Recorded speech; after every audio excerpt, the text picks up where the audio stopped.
Welcome, and thank you for joining our emergency organizing meeting for the Queens Bus Network redesign. Please stand by. We will begin shortly.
Good evening and welcome everyone to our emergency organizing meeting for the Queens Bus Network redesign. We will start in just a few minutes, so please stand by.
Good evening, everyone, and thank you very much for attending our organizing meeting on the Queens Bus Network redesign.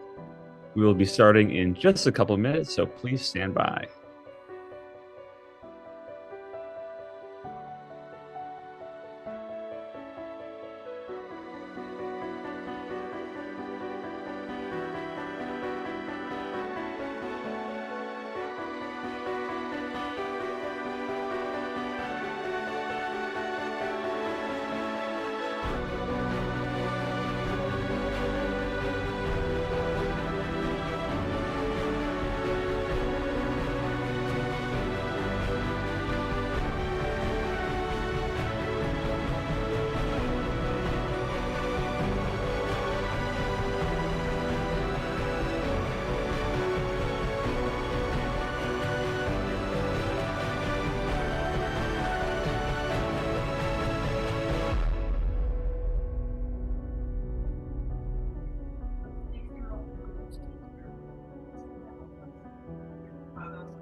Good evening, everyone. Can everyone hear me? Yes, I can hear you. All right, I'm going to I ask can hear you. everyone. I hear you, buddy. Okay, thank you so much. I'm going to ask everyone to be on mute. Thank you so much. Jack, take it away, Jack. All right, once again, good evening, and thank you so much for joining us at our first organizing meeting for the new Queens Bus Network redesign draft plan. As Charlton pointed out, we do request that you do keep your microphones on mute until it is your time to speak. We will have an open forum later. And without further ado, I'd like to turn it over to Charlton D'Souza, the president. Thank you so much, everyone. Good afternoon. I am so honored, along with Jack and the Passengers United team, to be hosting this event tonight. The Queens Bus redesign is a very, very important project. And this is going to be a historic bus redesign that is going to impact our lives and impact our communities. It's going to impact people with disabilities, people who are trying to get to new jobs for the first time in different markets throughout Queens. So everyone is counting on us to get this done right in collaboration with the MTE. So we're very excited to work hand in hand with the MTE. They're listening very actively to all of our concerns, and we really do appreciate that. But our job here at Passengers United is to facilitate and is to guide people and to answer people's questions and to provide a forum where we're giving you information that can help you and giving you advice on how to be a better advocate and how to go through the different things and the different issues you're seeing with your particular bus route and how to get others involved to either make your bus route better or if you like the way the plan is, that's great. But if you're having an issue where your bus stop is being eliminated, or in the case of Judy Birdie in Roosevelt Island, where the 102 is going straight down, that's a big issue. So why don't we just quickly do a quick intro of the Passengers United team members that are here? Can we do that, Jack? Yeah, definitely. Did you want to introduce yourself first, or? Yeah, I already introduced myself. Everybody knows who I am. It's not about me. It's about you guys. That's why we're here. So let's do a quick intro. All right, sounds great. So I am Jack Nierenberg. I'm the vice president of Passengers United, and I'm really glad to be here. Andy, go ahead. Hello, everyone. Andy Pollock, member of Passengers United. We also have our new vice president. I believe she's here. Tia's here.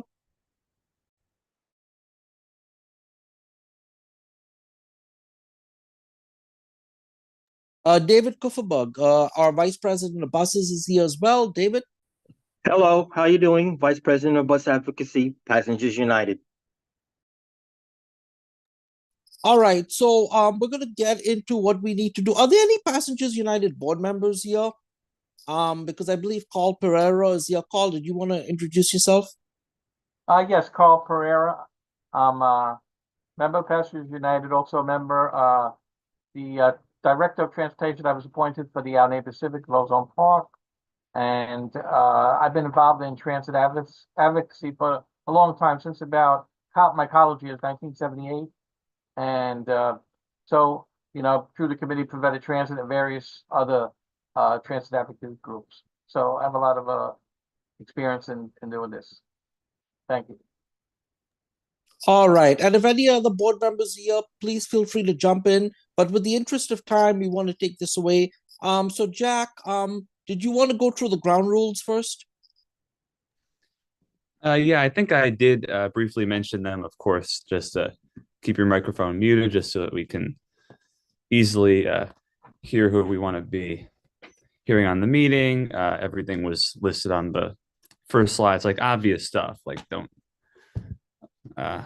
everything that was listed on the slides as we were coming in. So I think we did touch on that. Okay, no, because we have some latecomers, and I just wanted to clarify that. And guys, if anyone wants to, later on in the Q&A, if anyone wants to, raise a concern or ask a question, using the Zoom, in Zoom, there's an icon called a raise hand. Just click that icon. Yeah, we are having an open forum later on in the meeting. So if you look down, if you're on a computer, you will see the reactions button, and you want to click raise hand. That will signal to us that you have a question or a concern or anything that you want to raise. And then we will call on you when the time comes, and you will be able to voice it. And we strongly encourage it, because, I mean, the goal of this meeting is not only to educate you on how to get involved and how to self-advocate, but also to really give you the opportunity to do so. Okay. And So Carl Pereira, if you can help us with the chat, and Danny, help us with the chat, and also Jack, that would be great. So why don't we go through our agenda for tonight? One thing I did want to mention as well, yes, as you were saying, thanks for reminding me, if you don't feel comfortable speaking, or you do have any additional questions or concerns that you didn't get a chance to really voice on the call itself, you have the chat, and we are going to end up making these concerns public, so that we can really make sure that your concerns are being amplified and addressed. So we do strongly encourage use of the chat. Of course, please keep it diplomatic, but we do strongly encourage whatever you're comfortable with. Okay, Jack, yeah, can we go to that slide for our agenda? Thank you. I have to, I think there was an issue on my end. I'm not sure if I have a... Okay, I'll pull it up, not a problem. I got it. Not a problem. I have it right here. I just sent it to you, actually. But I have it here as well as a backup. Let me just pull that up.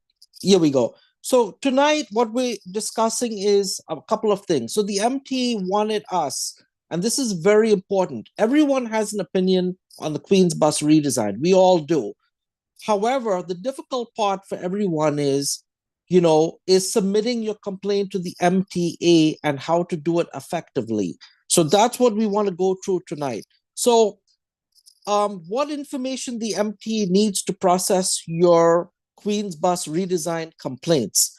Very, very important is they need the bus stop location. So why don't we do this, Jack? Why don't we first go to our website? Let's just give everyone an overview of our website.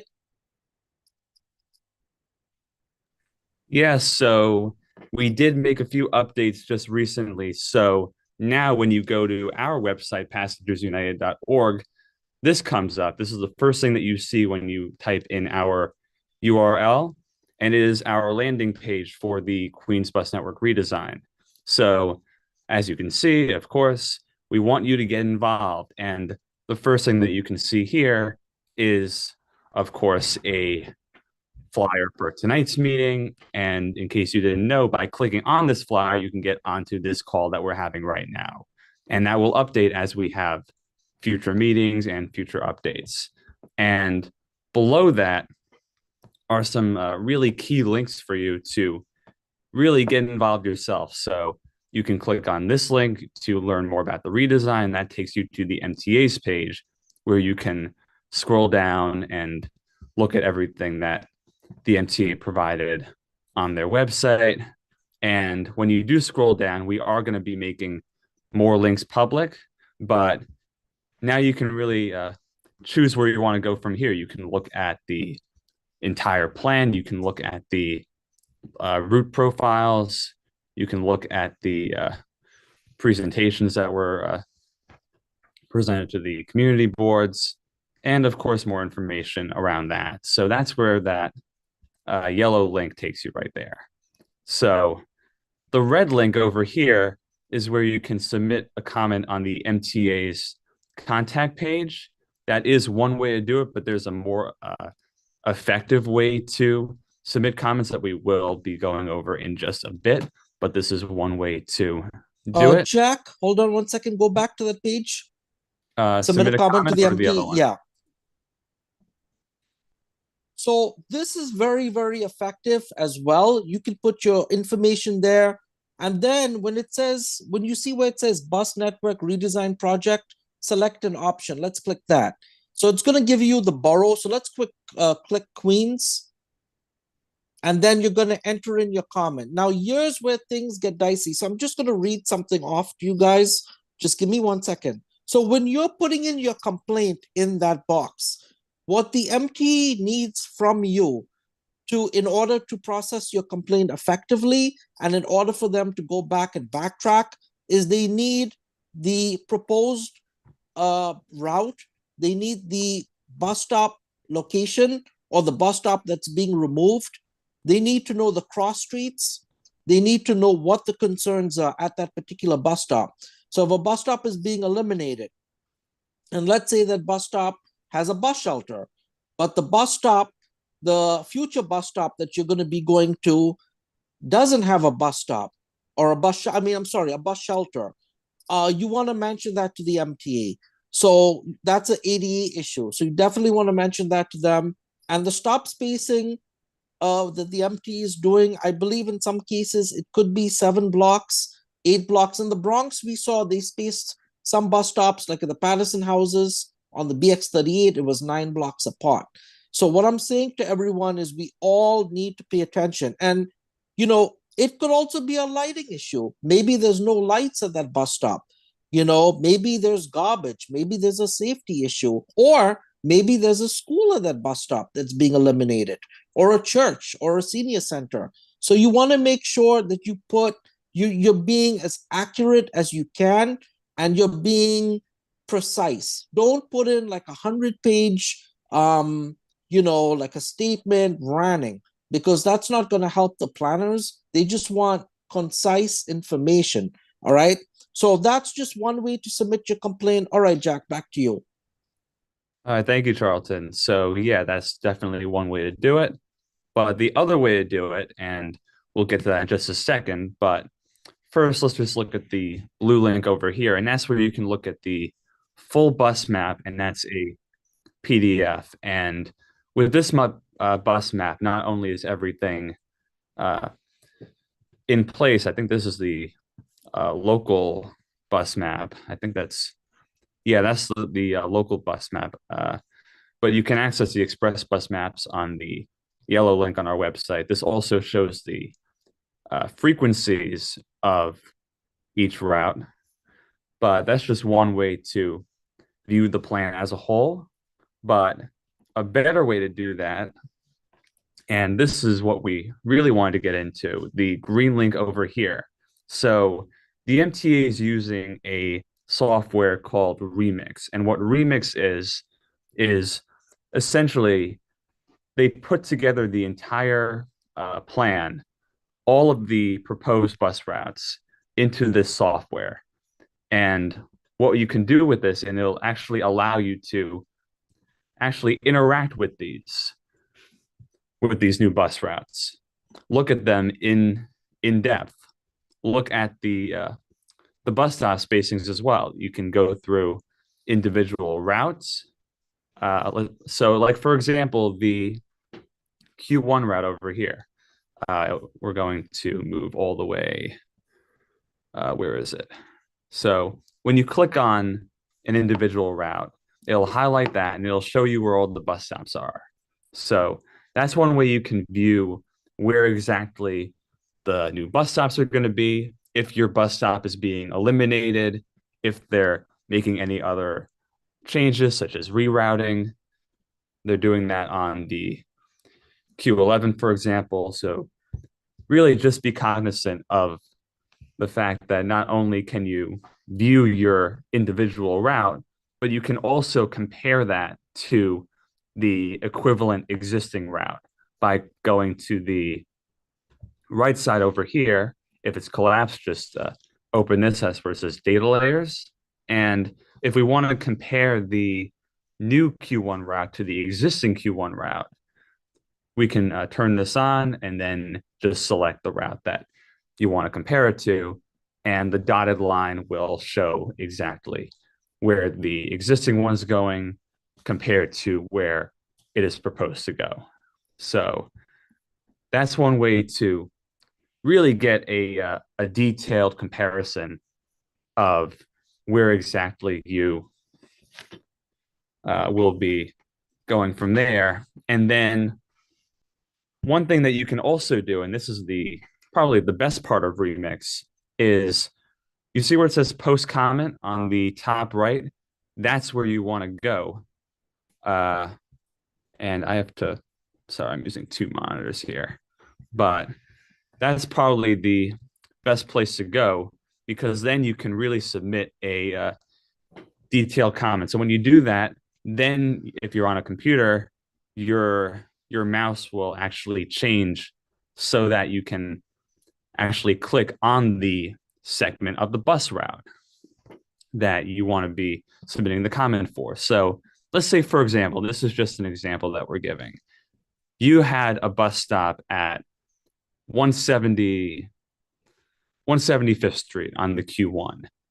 That stop would no longer be there, but you want that stop back.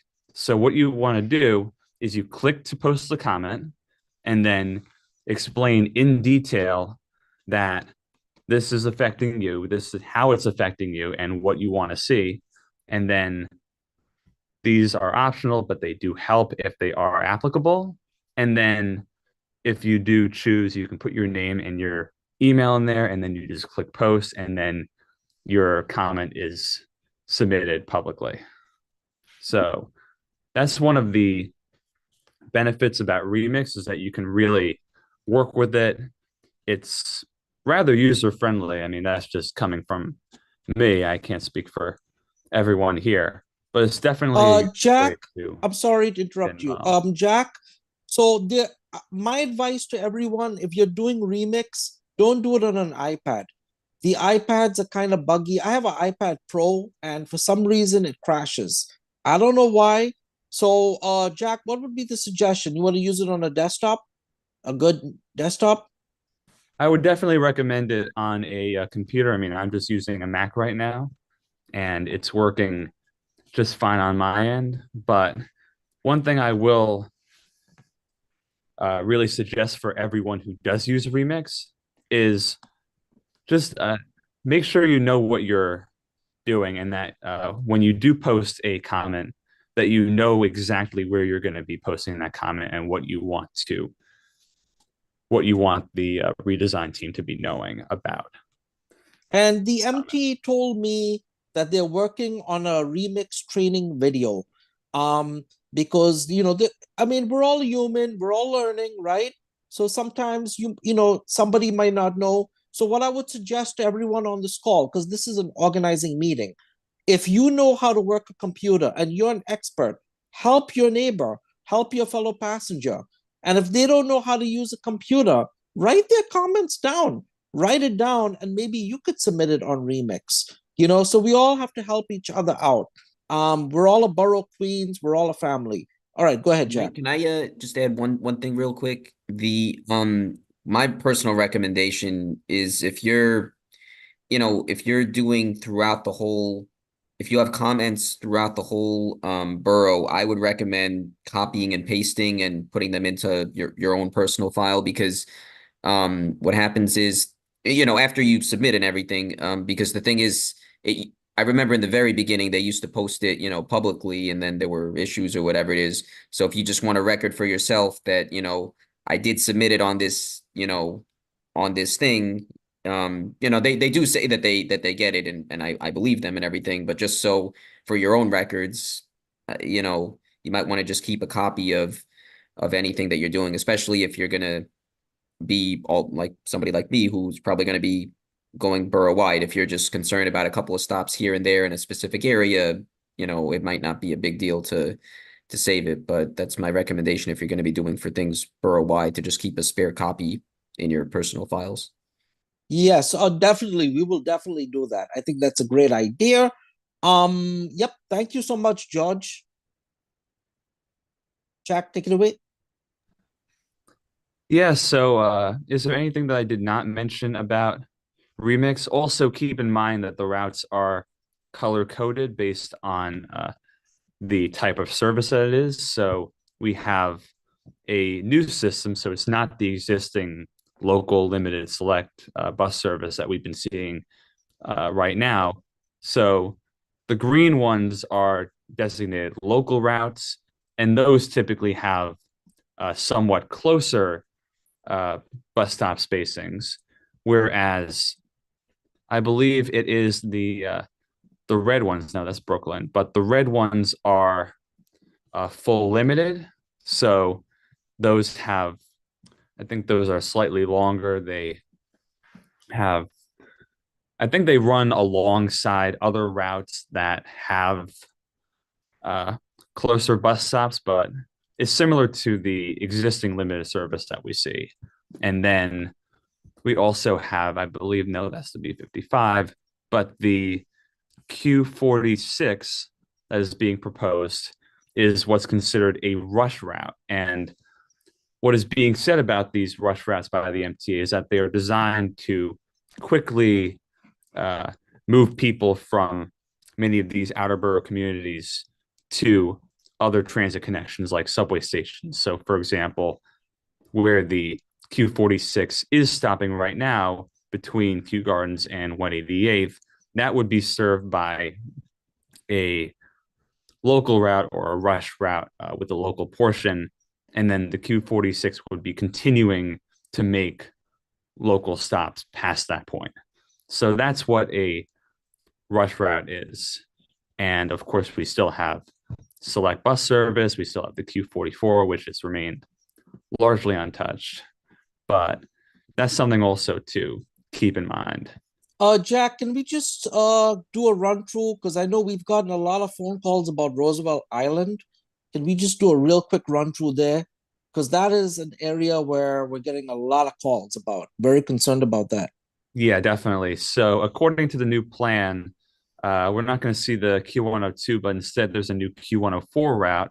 And one thing I do want to mention, when you do click on the individual routes, you will see the proposed frequencies. And then if you're also able to, you could possibly compare the existing frequencies on certain routes. I don't know if you can do it with this one because it's a brand new route, but it's definitely something that you should really be cognizant about, because that could also determine whether you're going to be seeing an overall increase or decrease in service where you are. So this is the Q104. Do you want to say anything about that, Charlton? Yeah, so we're listening to you, Roosevelt Island. We got you. Our Vice President David's listening to you, and we're gonna have Judy on in a bit to talk about that. But obviously, I hope this information was helpful to you, because we want to provide information that is useful and helpful to you. And that's the best thing we can do. Now, we don't want to leave out our senior citizens. There are many senior citizens who don't know how to operate a computer. And what we're going to be doing is visiting the senior homes and the senior centers. But again, if you have a neighbor who's a senior, or you happen to volunteer in a senior center, or you volunteer in a church, I would organize your church group, or just ask everybody to write their concerns down on Post-it notes. And then what we could do is, you could give it to us, and then we could take it from there. So that's what we're doing to help the seniors, but we definitely have to reach out to our seniors. One of the things we saw in the Bronx, and I think, Jack, do you want to go to what happened in the Bronx? So why don't we do that now that we have enough people in here? Let's just do that Bronx video. Let's show people what happened in the Bronx. All right, I'm getting that up now.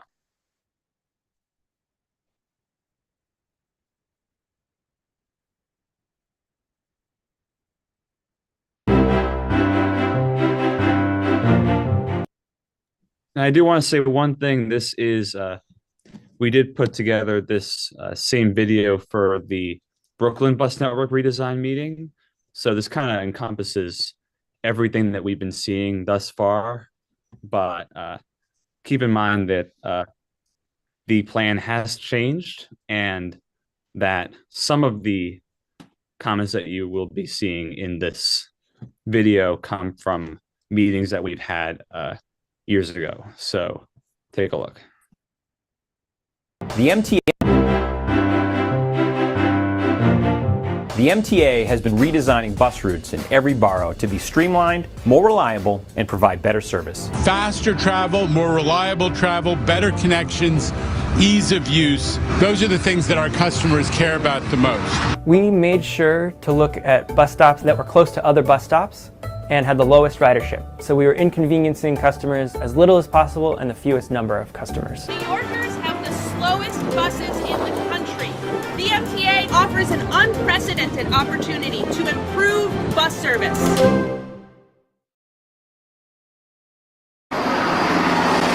Just the sight of the bus usually means you're on your way. Oh, it hasn't come by. Now imagine you're waiting and the bus never comes, or when it does, it skips the stop. Bus right now. Where's the bus? People who live in Monhaven or on Willis Avenue that have to catch this bus, they walk down 143rd Street to get the bus here.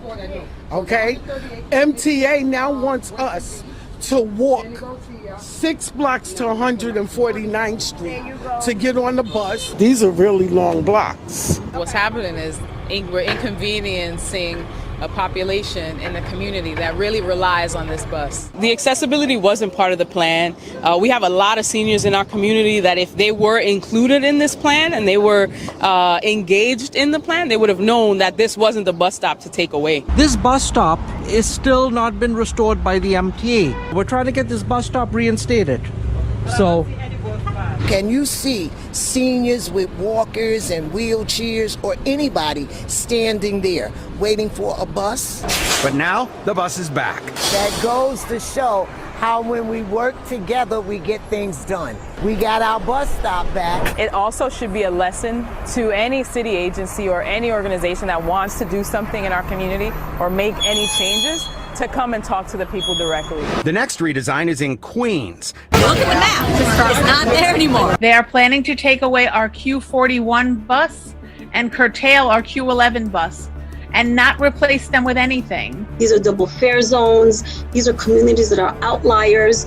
I know that I'm affected in College Point where I live. I'm also affected where I go to work in Jamaica. How are they going to get to school?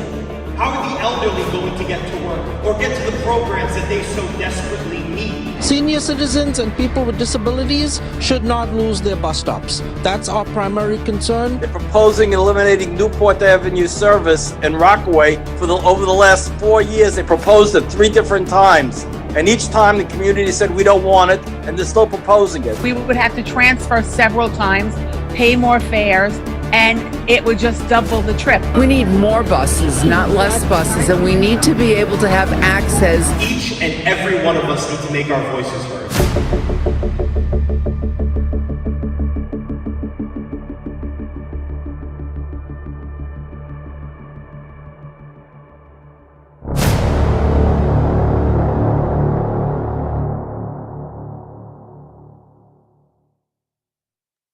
Okay, that was a great presentation. Wow. And yeah, I was out there in the Bronx. We were walking 9 blocks. Your dick, but I can't fuck on my nails, so I'ma pick it up with chops. Whoa. Yeah, unfortunately, guys, we're gonna have people like that who are doing things like that, and we know who's doing that. It's the other organization that's behind that. That's shameful and embarrassing. So anyway, guys, so in the Bronx, we went through a lot with those people, and kudos to the people in the Patterson houses. But look at the Staten Island Express bus redesign. That had issues. So what is unique with Queens? And unfortunately, we have congestion pricing that's coming, and that might be, it's already been passed as law, everything's been done, and that might be starting, providing, there's no lawsuits or whatever, it might be starting in April or June. And if that happens, I don't think that this bus redesign is going to be able to handle the reflux, the added customers and passengers who are now, leaving their cars and they're taking a bus or a subway. The problem with the subways is they're very unreliable. We all know that in Queens. Jack, did you want to say something about the express buses? Yes, and I actually remember I was calculating the differences in the bus frequencies, and one thing that I noticed just overall was when it came to a lot of the rationales behind many of these changes, like the elimination of Newport Avenue service, is that the community was kind of split between being for and being against it. And one thing that kind of concerned me was that it was only focusing on the quantitative element of the data, as opposed to really understanding who these people are. Are they disadvantaged in any way? Like, for example, are they in a transit desert, or do they have a mobility issue? And how are they being accounted for in this redesign? So I think that's something that I wanted to emphasize, that is of the utmost importance, is really making sure that we're really making these decisions in an equitable way with the redesign team, really making sure that we're focusing on the qualitative aspects of these of the communities and their concerns, as opposed to just looking at the numbers directly and going from there. So we need express buses. We need more express bus routes. And there are certain organizations that have come into Queens, and these are organizations that don't attend MTA board meetings or committee meetings, and they're suggesting that express bus service be eliminated or cut back, and they're calling it a luxury service. Let me tell you, no, we're going to fight at Passengers United to keep every express bus route and to add more express buses. And the reason why the express bus ridership is having issues, we told the MT, $7 is very, very expensive. They have to lower the fare, and they have to make the routes a little bit better so that you're not stuck in traffic, on Queens Boulevard or the LIE. All of us who take the express buses know those issues. Same thing with our local buses. And one thing I want to touch on, which we need to take into consideration with this bus redesign, what happens when your bus is now running every 15 to 20 minutes, and let's say if a bus driver calls out sick or a bus run doesn't get filled, that's going to add another 15 to 30 minutes to your commute. We need to factor that in. So, the MT has according to what they've told us, they have budget constraints. They've told us they're adding $30 million into the Queens bus redesign. Okay, that, but what we're seeing in the route profiles is they're not telling us, how much each route is costing. and they're not explaining to people, what the what the route mileage is prior, and what the new route mileage and the new distances are going to be, and so that the public can kind of figure out, okay, what are we losing here, what are we gaining. So I think that information needs to be more transparent. And every time we've asked the MTA questions, like for instance the Q4 route that was supposed to go into Elmont, or the Q51 route, or the Q78 route, they keep telling us budget constraints or operational issues. Same thing with the 43 to LIJ. They said operational issues. Okay, what are these operational issues? I think they need to be very transparent with us about what these issues are. So, I think we've pretty much laid the rules down. One thing I want to add into this is that route these route designs, and these some of these routes that are being curtailed and bus stop eliminations, it is going to cause a fair equity issue. So we have our brand new vice president today of student leadership and equity joining us. And Jack, if you want to get her on, definitely, we're so excited to have her here. Just come on. Where is she? Because I think she was having.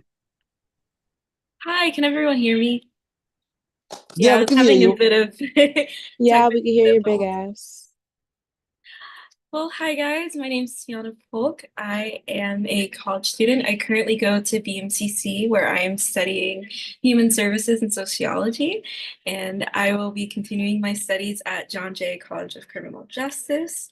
I am very excited to be on the team with you guys. There's a lot that I feel like I can learn from everyone, and I feel like I also have a certain level of experience that I can give to you guys as well. Oh, you attended BMCC. BMCC is a really good school. They've definitely given me a lot of resources and a lot of So, insight. so you live in Brooklyn, and Mhm. there was a Brooklyn bus redesign, and I remember you telling me you didn't know anything about the Brooklyn bus redesign. Yeah, so I didn't know anything about that. I did hear about the Queens, but that was only really because of you guys. Believe it or not, that was really because of you guys, and as well as Young Invincibles, because I was a part of the Young Advocates program. Right. So tell us now, if a student, and this is something we have to take into consideration, parents on this call, remember, if your son or daughter is coming from Southeast Queens and they attend Cardozo High School in Bayside, they're now going to have to take, I believe, 3 bus routes to get there in some cases. That is unacceptable, because on a student Metro card, they get 1 transfer. They get 3 trips, but out of those 3 trips, each trip they get 1 transfer. So this is where fare evasion and equity comes into line, because if a student doesn't have the ability to pay, that creates that issue. So we need to take that into consideration. So we look forward to you and your hard work in the working with the college students and the high school students. And equity is so important in what we do. We have to help our high school students, our junior high school students, elementary school students, and our special education students with disabilities. Many of them have disabilities. So we need to touch base on that. So yep, is there anything you want to add?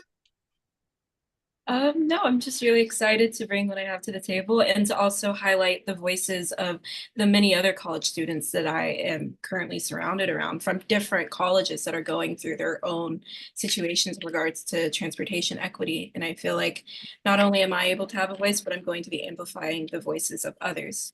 And I'm really excited to do that with you guys. Thank you so much. We really appreciate it, guys. Definitely. Thank you so much. So we have to get on with the presentation. We're running a little late.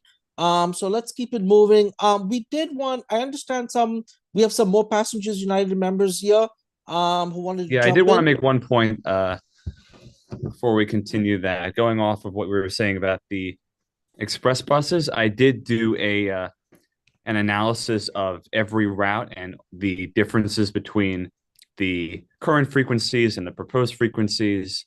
And one thing that I really would love to have answered is not only, well, we have the answers to which routes are getting reduced service, but why that is and what the alternatives are and what the rationales were for making these changes. So I think transparency is key for all of this. And I just wanted to make that point clear. I did the same thing with the local routes as well. Jack, did you want to go through it since you brought it up? Yeah, sure. Because So that's what I was trying to segue you to. Oh, yes. So yeah, I mean, obviously we see that the QM3 is being eliminated, and we did get a rationale, which was the ridership levels. But at the same time, I think I'm very curious to know if there are any other factors that went into the decision to eliminate the Q3. Also, the QM5 is now seeing, and these are average changes based on all of these other values for each time period. So I actually went in, made the calculations for all of them as they were laid out on the in the plan document. Same thing with the local routes as well. And I am seeing that many of the local routes, and that includes local limited, rush, and select, are seeing increased frequencies.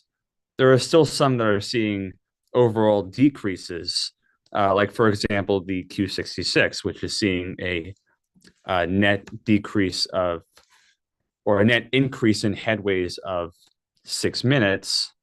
And I'd just be very curious to learn what the rationales were behind these changes in service frequency, because also with congestion pricing coming out, we really want to be seeing an incentive to take public transit.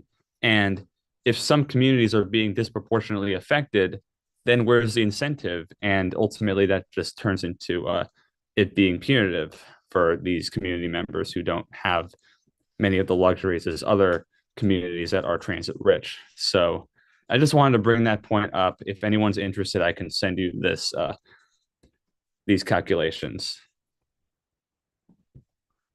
And I'll actually put that in the chat for you all. Any questions? Okay, so why don't we start letting the public speak, because it's 8:14 now, and I know a lot of us have concerns, and we want to get to your concerns. This meeting is about you. We've tried to structure this meeting to give you the information you need in a precise and accurate way. So why don't we get to Judy? Let's get to Judy. Let's do Judy first, because I know Judy's George got had a his lot. hand up though. Okay, you want to do it? Okay, sure. Sorry about that, guys. That's Let's fine. do it that way. So yeah, George, yeah. take it away. All right, so a few comments. So I used to live in Staten Island. Now I live in Newark, but I commute to Long Island City.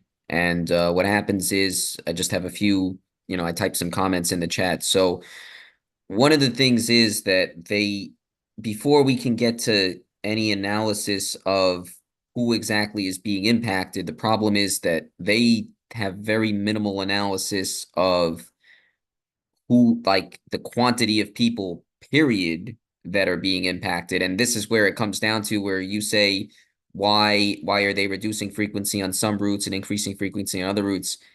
That analysis should be available for every single route. And they say, well, it's a whole borough ride redesign. But yeah, the components of these redesigns are individual route changes. And, each new route is maybe one or two, new routes. Like, for example, the Q14, the proposed Q14 is the northern section of the Q23, kind of swung through a different part of Corona and then routed down through the southern, the Elliott section of the Q38. So you just do kind of that analysis, with the current Q20. So you're analyzing maybe two routes or whatever it is. You do, okay, we estimate this amount of people are going to, save a transfer. These amount of people are going to have to make an extra transfer. These amount of people are going to shift from this route to this. So then that means we have to shift some of the service from this route to this.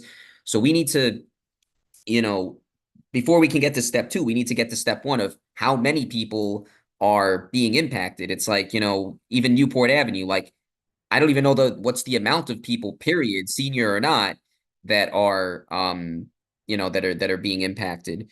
The other thing is, since I lived in Staten Island, if you think any lack of communication, everything was bad, that was the guinea pig. That was, the worst. But with the three-legged transfers, they did allow some three-legged transfers, but they were not as extensive as promised. So the three-legged transfer is basically you dip your MetroCard, for example, on the subway, and then you could take two buses, afterwards. So, for example, the way that they had originally phrased it was, and I quote directly from one of the planners, he said, if the second bus is an express bus, you get an extra transfer. So that would allow local express to subway, express to subway, local express local, on the Manhattan and the Staten Island side.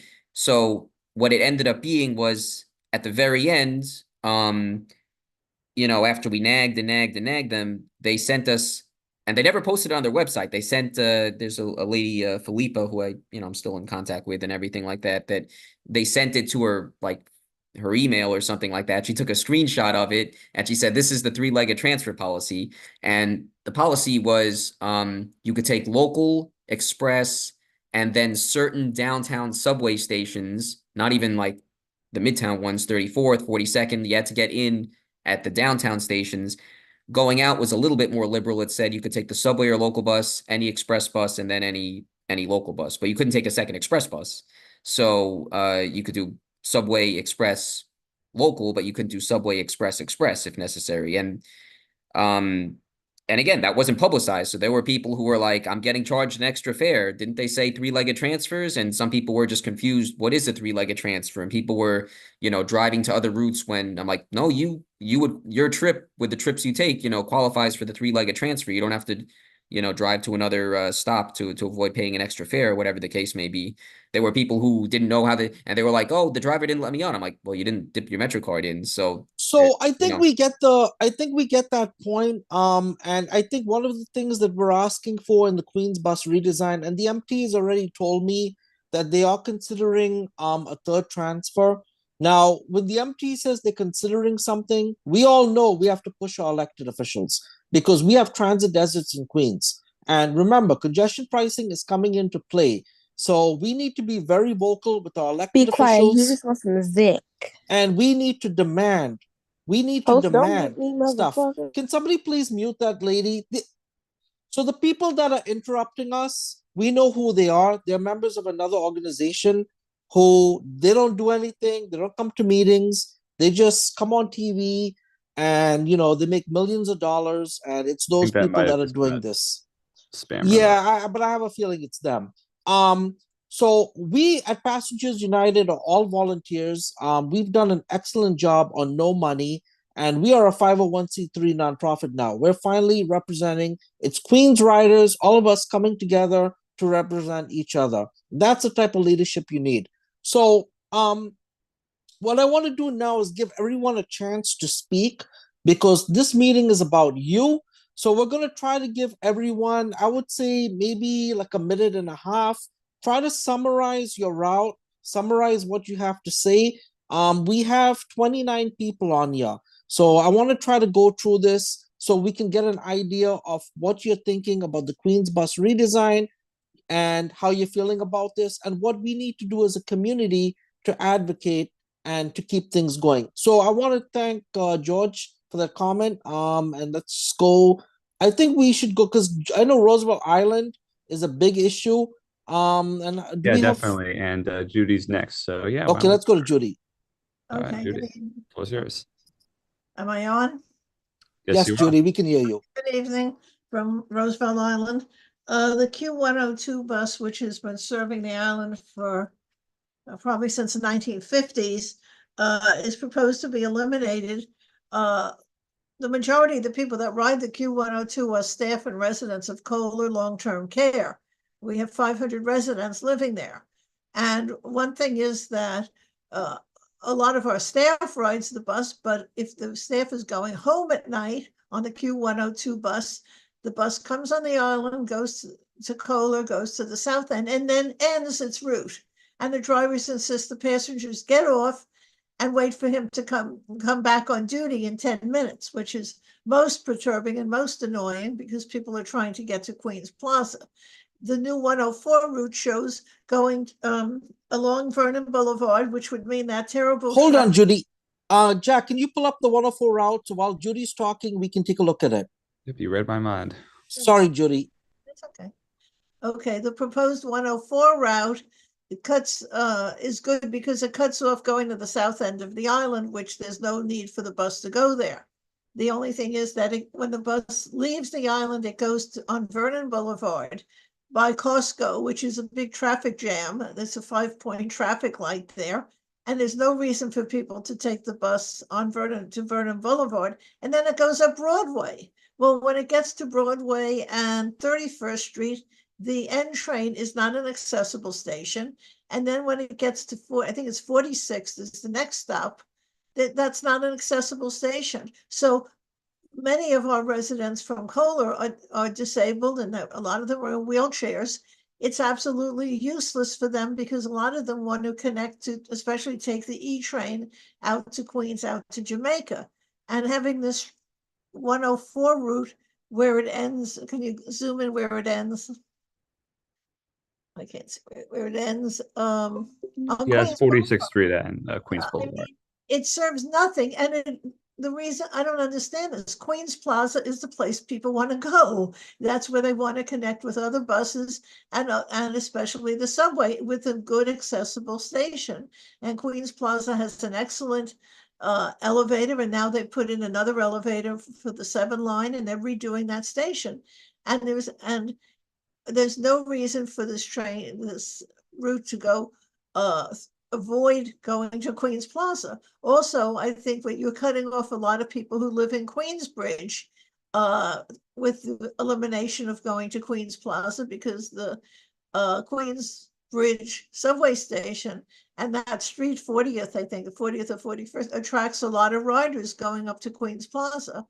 And I just have no idea why who thought of this, but elimination of transportation to Queens Plaza is a terrible idea. I mean, for the passengers who use it, most of them are from Goldwater and Kohler. We have a lot of kids who go to school in Jackson Heights and Queens. They need to get to Queens Plaza. And as you know, we have not had direct subway service since August, and we will not have direct subway service probably until the summer. So we've been depending on shuttle buses and shuttle trains, and it's been a hardship for people to get to distant parts of Queens now.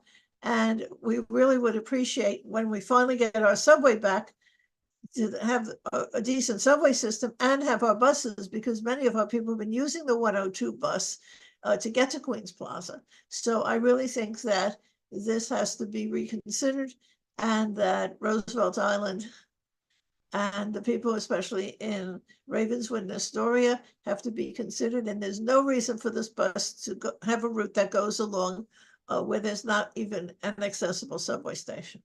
Thank you. Thank you, Judy. And we will be out on Roosevelt Island. We will follow up. We're going to spend a lot of time trying to save this 102 route. It's essential. All right, let's go to Frederick Wells. And Frederick, for the interest of time, can you just keep your comments precise and to the point? Thank you. Thank you, Judy. You're welcome. Yes.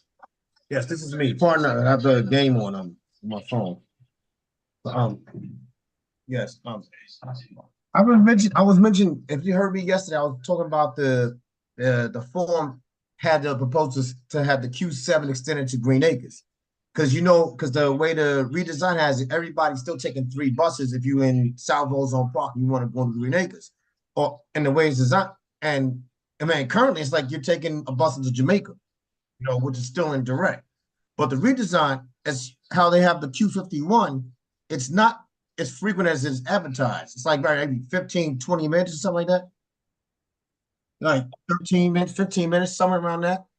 So like, let's say you're on a Q9 bus, you decide to get on traffic to the 51, you miss a 51, so you have to wait maybe 15 minutes for the next one to come. For the next one to come, by the time the bus comes, it's like you could have been in Jamaica Center. And you're doing it just to ride over to Merrick Boulevard to get on the bus to Green Acres. You understand what I'm saying? That's why I said you need a Q7.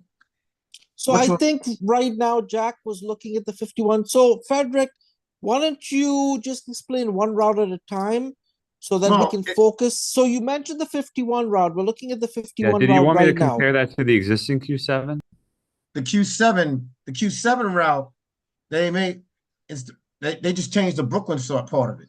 The old redesign, they had the Q7 going towards 5 towns. But on the forums, if you look at the Transit Forums website, they had a proposal for the Q7 to go to Green Acres and via Rochdale. And when I saw that, I said, look, Rockaway Boulevard needs more service than what they offer on the Q7. They need service to Green Acres directly via Rockaway Boulevard, like how they had it proposed, but to make a turn to go down the conduit.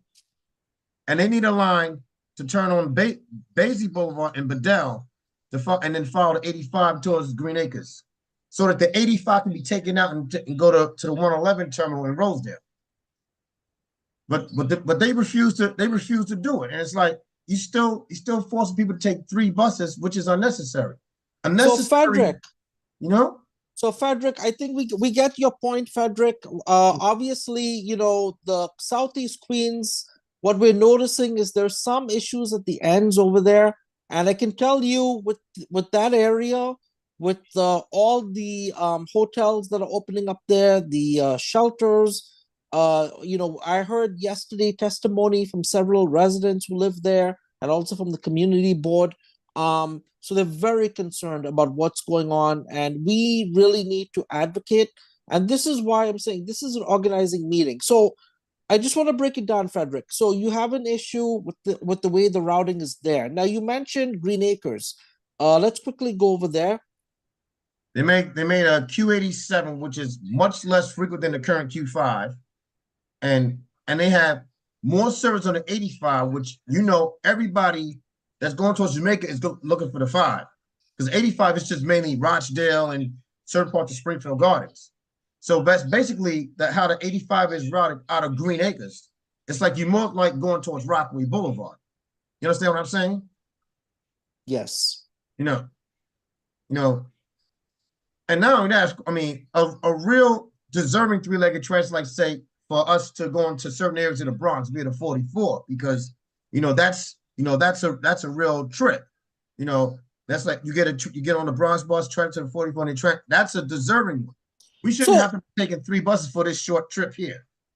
Right. And so since you're on that grid over there, I know yesterday at the meeting you were commenting on the 78. And guys, for those of you in the meeting who live in Southeast Queens and Northeast Queens in Bayside, we lost the 78 bus under this redesign plan. So there will not be a bus going from 147th and all the way down Springfield to Bayside, and that's an issue. And so we're working on at Passengers United, we're working on having a route that would go from Long Island Jewish Hospital that would run all the way down Springfield and then go to Francis Lewis and then go into Far Rockaway, because that's what equity is. So when we hear about a bus redesign, we want a route that's going to be transformative, historic, fast, and equitable. That's what we want. And so to all of you listening here, one of the things the MTA pointed out to me is that they've told me this is what we've done with this plan.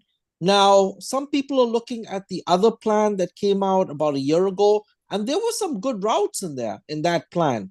They had a Laurelton to Flushing line.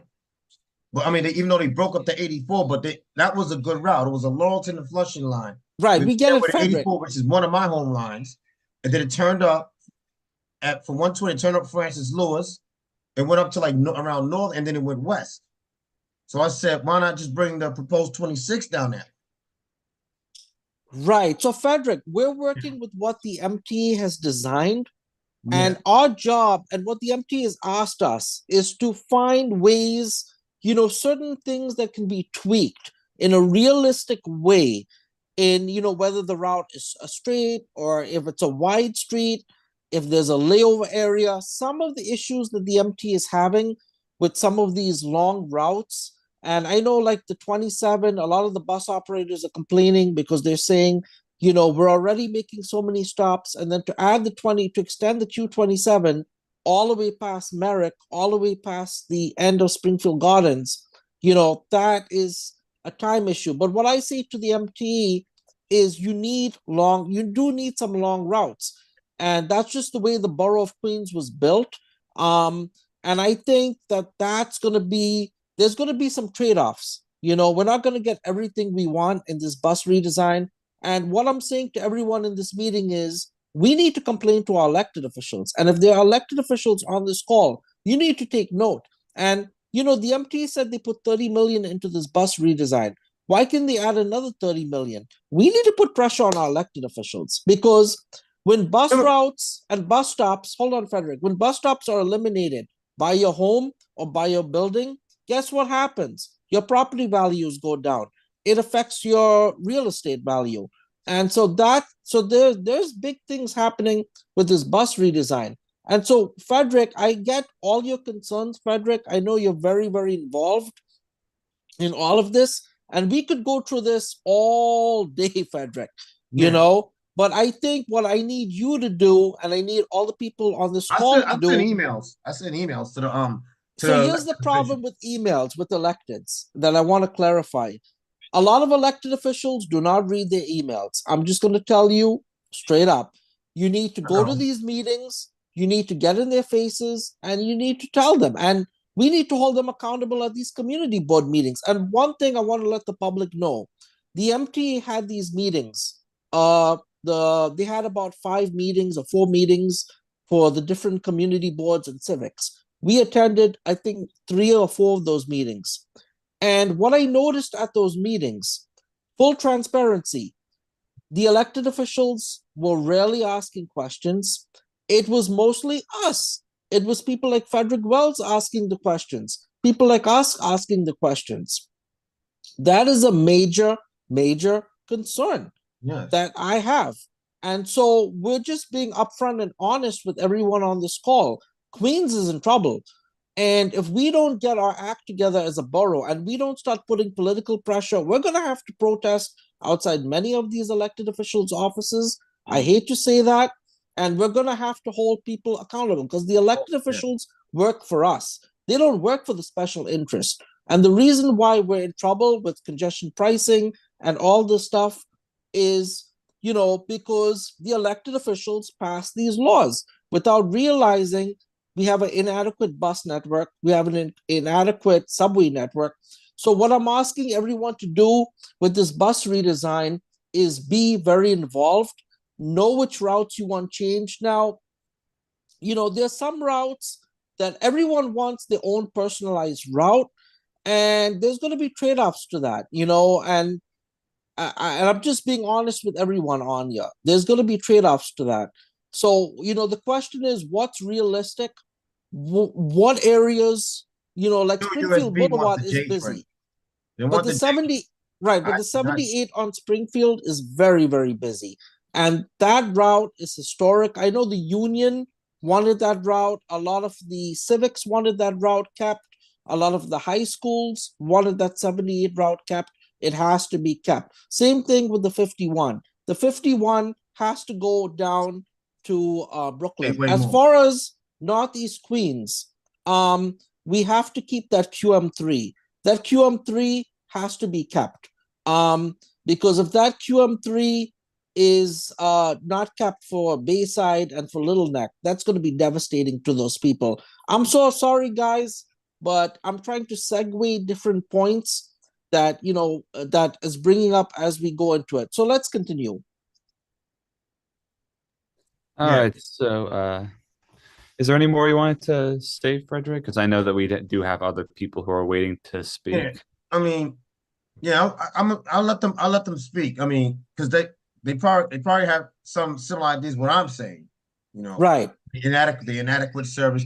Like when the 27 used to just go up to take Springfield 48 before they put it back on 216. That 216 is very narrow. It's like remember when they did road work, it was better when it was on Springfield to 48th Avenue. All right, so we have other speakers. Let's go to them. Yes, Frederick, we do. know you, So, Frederick. You're always commenting on everything. We got you, Frederick. we do appreciate your input, and you're always I'll put welcome my to hand down. put more stuff in the chat, and we will definitely amplify that as well. So we do have more hands up, and we're going to go to Danny next, and then James Muse. Hello? Okay. Hello? Hello, we can hear you. Yeah, we got you. Oh, okay. Yes. You know, I've been like listening and everything. And now, what about I know Q60 and everything? Because I know that's a very heavy crowded route and everything, and it should Q60. Because you know, I've been on that route a couple of times and all that, and you know, and I was thinking, you know, I know they just started putting new buses on that route because, you know, but you know, but the issue is overcrowding on that route because it's always taken all the time and everything. But I know that you know, they're short of drivers, and that's the issue. Along with other routes too, they're dealing with that too. Now, hopefully, I was saying maybe you know in the future, you know, if they can make maybe a Q60 limited to speed up with that route on Queens Boulevard, because I know that's supposed to be like a heavy route. So I have some good news for you. Yesterday, the federal government made an announcement about $30 million they're putting into Queens Boulevard. They're going to be redoing Queens Boulevard. They're going to be redoing the bus lanes. And actually, the MTA also said that the DOT, they're working with DOT. Now, the Q60 is what we call a route, an essential route. And that runs parallel to the subway. I love the Q60. It's a great bus route for our seniors. We need that route. We actually fought very hard with the MT. And I told the MT that was a non-starter.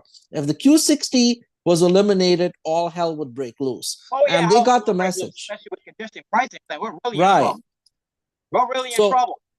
So no, they're keeping the Q60 as far as they claim. So everything's good with that. We just have to keep pressure on the electeds. Now, on the Q60, I would say there's maybe 5 bus stops on that entire route, 5, that could be eliminated, that are close to each other.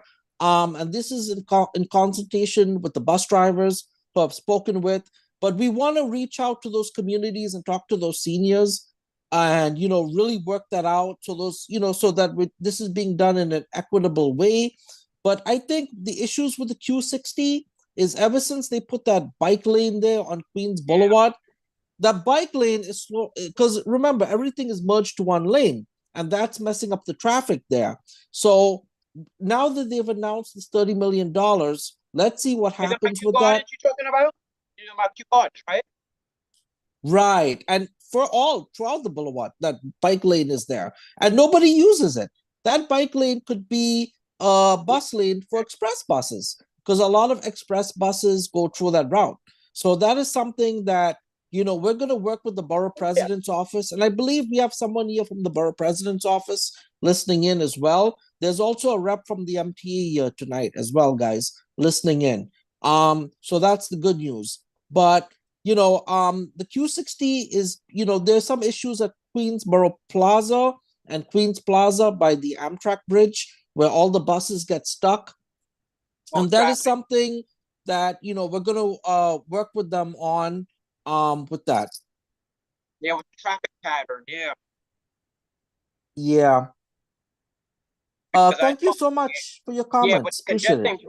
pricing and everything, you know, we're gonna need that Q60 because I know people, because I know the MTA wants to, you know, wants to, you know, speed up service and everything, and then people gonna leave their cars and stuff. You know, that's when those routes, and they also should add more interborough routes. You know, that's another thing they should add too, because you know, because people is gonna have a hard time getting into the city because they're not gonna want to be paying all that. Right. So, no, we get that. So we got to keep moving because we have other people. Thank you so much. Your comment was well taken and well received. Yeah, I really appreciate it. Thank you. So yeah, Danny, are you there? Yes, I'm here. Yes. Awesome. I saw you had your hand raised. You want to go? Yes. Good evening, everyone. Thank you, Jack, for having me on. Thank you, Charlton, for having me on. I'm one of the board members of Passengers United, and I came on Yes, here tonight Danny, to you're one of speak our about best the. board members. I wanted to come on and speak about the Q2 route and the Q36 because I live by Hillside Avenue and 182nd Place, and I see that they want to remove that bus stop and have us walk 5 blocks to 187, which doesn't make any sense because there's a middle school over there, and there's a lot of kids that take those bus routes, and for them to go to 187, it doesn't make any sense because as soon as that bus gets to 187, that bus gets more crowded. And MTA is saying they want to do ADA accessibility, but this is not really ADA accessibility because you got to walk 5, 6, 7 blocks to different bus stops. It doesn't make any sense. And also, I want to talk about the 36 because the 36, I live right there. The bus stops that I take is 182nd Place or 184 Place, and I see you have to walk all the way to 189th Street. So they're leaving out a couple blocks away for a lift. So why do we have to walk all the way a couple blocks? We have a lot of elderly people there. Also, they're leaving out the Q36 route on 212 Street and 212 Place. And there's a school right there. So the MTA doesn't have a good design plan for these routes because there's a school right there. You're leaving out the kids out, which is not really that good. That's pretty much what to say. Also, I believe the 78 should come back too because the 78 is for the LIJ workers and they have a lot of staff in the area. I know it's due to budget constraints, but I think we need to bring back some routes. MTA has a lot of money, so. Well, hold on. There's the MTA version of the 78 and there's the Passengers United version of the 78. So which version are you requesting? The ones that go to LIJ, I think we should keep that route. And so I will say this. I've been told by several leaders in Queens, religious leaders, clergy, people who work in educational institutions, that 78 bus, everyone wants it to go to Bell Boulevard, and there should be a local route that does that, right? But there should also be a route like a select bus route or like a flyer route or rapid route that goes from the hospital, that LIJ hospital at Lake Success by Community Drive, Lake Success Road, and then it would go down Union Turnpike, make right onto a Little Neck Parkway, a left on Little Neck Parkway, and then go down Little Neck Parkway, and then make a right on Jamaica, take Jamaica all the way to Springfield, and then go all the way up Springfield to Francis Lewis, and then take that up to Rockaway Boulevard.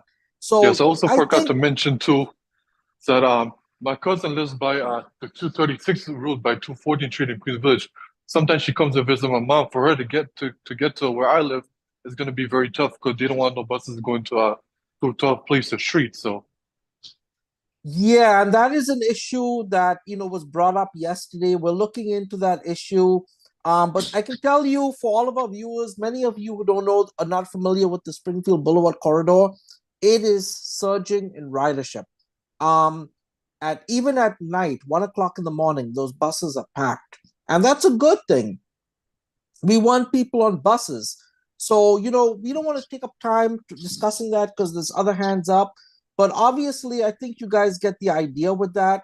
So we have other hands up. Why don't we get to because them? I live in a Hillside Avenue, so all those bus routes, there's a lot of bus routes over there. Because we have the Q1, the Q2, the Q3, Q76, Q43, Q36, and some of these stops that they're trying to remove is not really good for us. They want a lot of ridership, so I don't know why they want to get rid of bus stops and have us walk far, far away. And we have a lot of elderly people who live on Hillside where I live. So that's pretty much it. To clarify, with the 212, they're keeping the bus on 212 in this plan, the 82. Okay, how about the one for the 212th Street? Is that getting eliminated? It's the number is changing, but it's existing. I mean, it's the Q82. That's what they proposed. They proposed to kind of swap the 36 with the 110 kind of and call it the 82. And the actual 36 will be like a weekday route. But yeah, so which one is getting to Hillside and 184 Street where I live? Which one does she have to take? So wait. So Danny, you need to read the plan fully. Because otherwise we'll be all night, Danny. And so we got other hands up. And this is the thing, guys. How many of you have read the plan? So y'all need to digest the plan, read the plan, write your concerns down. get on Remix. So I think what we're gonna do is do workshops for people to process their complaints, Jack, so that, these meetings can serve a purpose and that we can get these done. So we're gonna do little workshops, and I think that'll be more productive as well. So let's go to our next person. Yeah, I definitely. And see. of course, stay tuned because we are going to be posting everything on our website, and we're going to keep this up as long as we need to, where you can access the links directly from our website so that you can be as involved as possible. And hopefully it'll be as easy for you as possible to get to these essential resources. Hold on, So- Jack. So is there any member here who's not, because I see people from Passengers United who have their hands up. Why don't we give people the regular, let's make it fair. I see we have a member from Community Board 7 here, Betsy All right, Mock. thanks for having me. Yeah, thank you, Danny. Thank you very much. Betsy is here from Community Board 7. Would you like to say something, Betsy? Because I know Community Board 7 was having issues.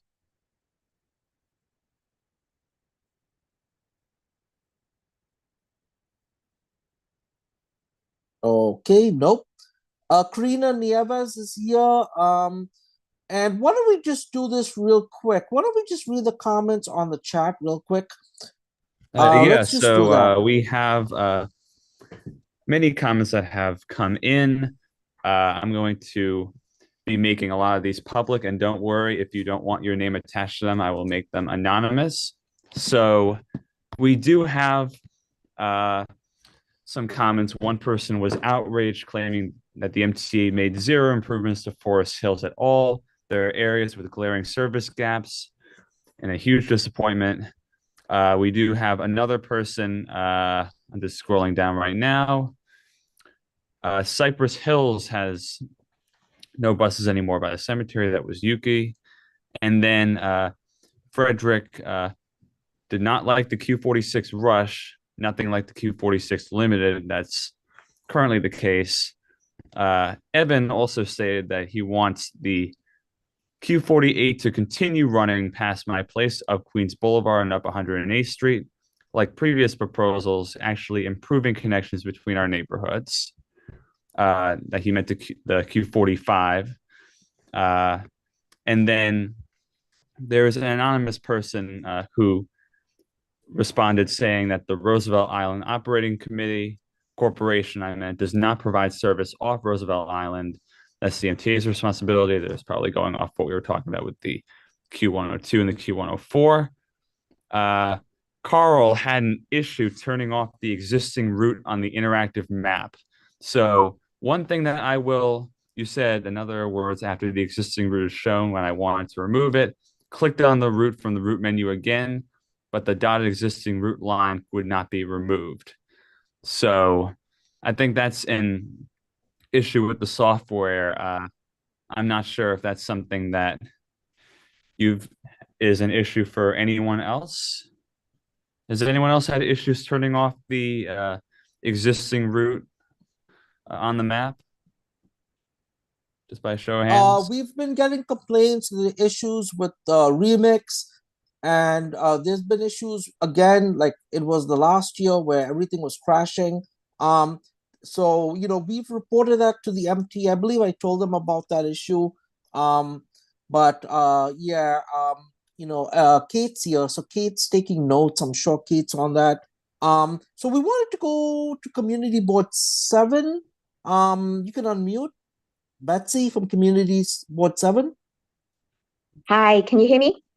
Yes, we can hear you. Thanks for joining us. Hi. Sorry, I had difficulty before. My question is for downtown Flushing, the number 7 train, after consolidation, how many actually bus route will be stopping at, because now I think we have over 26, 27, but after the consolidation, how many routes will be like exactly stop at the 7 train, the last stop Main Street? That's a good question. Jack, can we pull up the something map, that please? we will have to look at. I know the Q17 is still stopping there. Can we just do a visual? Pull up that map? Yeah, can you see it? No, not yet. All right, let me try it again. I'm going to share this now. Can you see it now? Nope. It might be your screen. Can anyone else see it? You can unmute. Just let me know if you can. Oh, there we go. All right. Kate can see it. Thank you so much for joining. So we do have many routes. This is the Flushing Main Street Station. We have the Q17, the Q19, Q20 stops near it. We also have the Q25 stops over there, Q26 stops right over there, Q27 stops over there, Q44 stops a block away. There's probably an entrance over there. Q50 stops right around the corner. And I'm just looking at southbound routes, southeast, whatever it is. Q62 starts over there. Q63 also starts over there. And then the Q65 is a block away. And then Q66 starts there as well. And I don't think this really captures every direction, but if we take the assumption, I'd have to double check that. But if we use the assumption that all of those routes have the same bus stop in both directions, I think it's within maybe a 1 to 2 block radius of the subway station. And I mean, it's pretty well served. I think I guess the community had a lot of opinions because at that time, about a year ago, they started to have the busway. So the entire main streets, several blocks are only for buses and no private cars. So there were a lot of objections at that time. We're just hoping that like after the busway, the bus consolidation, then the main streets, the busway can be reopened up just like normal with private pedestrian car or normal cars can share the whole main streets. So that's why I'm asking, like, is there like after consolidation, is there like less bus route stopping right at main streets? That's why. So I'm not sure what DOT plan is after the consolidations. If the main street can be reopened up. Yeah. So I'm gonna consult with the DOT Queensborough planner in the borough president's office because I think, but the MTA would probably have those answers. Kate Cotuno is here. I don't want to put Kate on the spot, but maybe Kate could jump in and maybe Kate could answer that question if she's still here. But you know, we can always email her and ask her and the team at the MTA about that. That's actually a good question. And if you look at the bus map for the Queens Bus redesign, it just shows all the buses straight in Flushing. Like, you know, it doesn't show what streets they are. You would have to look at the Flushing grid, but I don't think there is a Flushing grid map, right, Jack? Because I didn't see that in the bus redesign map.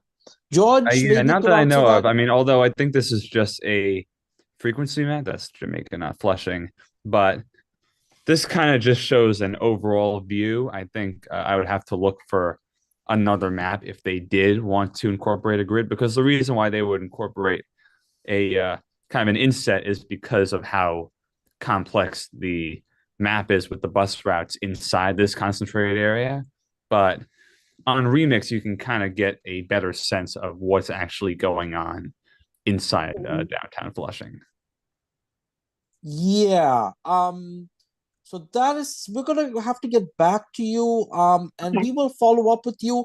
Definitely, if you are you on our social media page on Facebook? Do you follow us on Twitter? No. Okay, please But yeah, do. we post we put up regular updates about what to do with the redesign, of course, just general updates about what we're doing. But you're more than welcome to check that out, and we will be sure to make sure Kate that just everyone responded, stays Jack. updated on that. Thank you, Kate. Thank you so much. I appreciate that. So Kate said we can have the team follow up with the Community 7 office. Thank you, Kate. Appreciate that. Okay, so they'll perfect. follow up. Thank you so much. Yep, we'll follow up. But I mean, Thank that's a valid question. I think that's a great question. Did you have any other concerns? No, that's about it. Okay, thank you so much. Really appreciate you speaking, and we definitely want to come to Community Board 7. We would love to come and talk with the community board, and we're going to spend some time up there as well. Are you in Vicky Palladino's district by any chance? Can you speak louder? I'm sorry. Are you in Vicky Palladino's district? Yes. Okay, yeah. We did speak to Vicky Palladino as well. I know we've been talking to city council members because they've been asking us like what are our concerns. But this is why we're having this meeting tonight, because we need to hear from the public. And this is gonna be a process. You know, we're gonna be having another meeting in January. We're gonna be doing pop-ups in different neighborhoods. So we'll be out there, you know, but we're just getting started. So thank you so much for your time. Really appreciate Downtown the Flushing question. is actually it's Sandra Ang district. Sandra, Downtown yeah, Flushing. you're right. Sandra Ang's district. Yep. And I spoke to Sandra Ang as well because we had some concerns over there, you know, with the turns and stuff like that.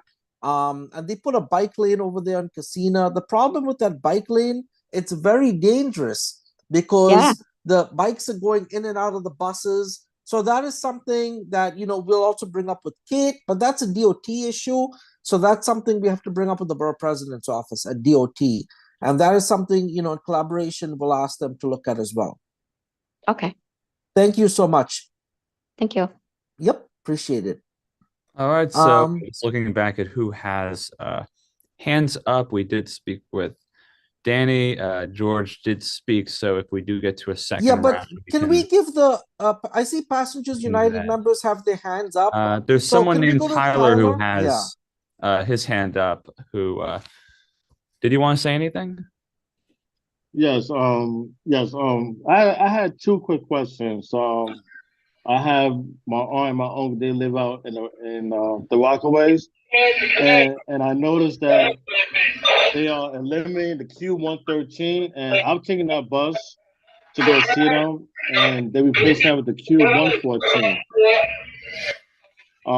My other concern is the Q22, especially during the summer holidays and the summertime, where it goes all the way to the beach, and a lot of people take that bus from the A train and the shuttle train at 116. So I'm not understanding why they eliminated the 113, and also why are they making a Q22 bus and that 116 instead of going all the way to the last side. I think it was 147, especially for like the summertime.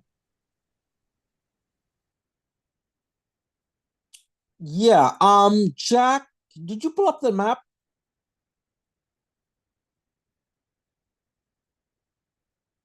Yes. So here we have the Rockaways. We can see this is the Q114, which I don't know if they're renumbering the Q113 to the Q114 or if they're just kind of consolidating them together.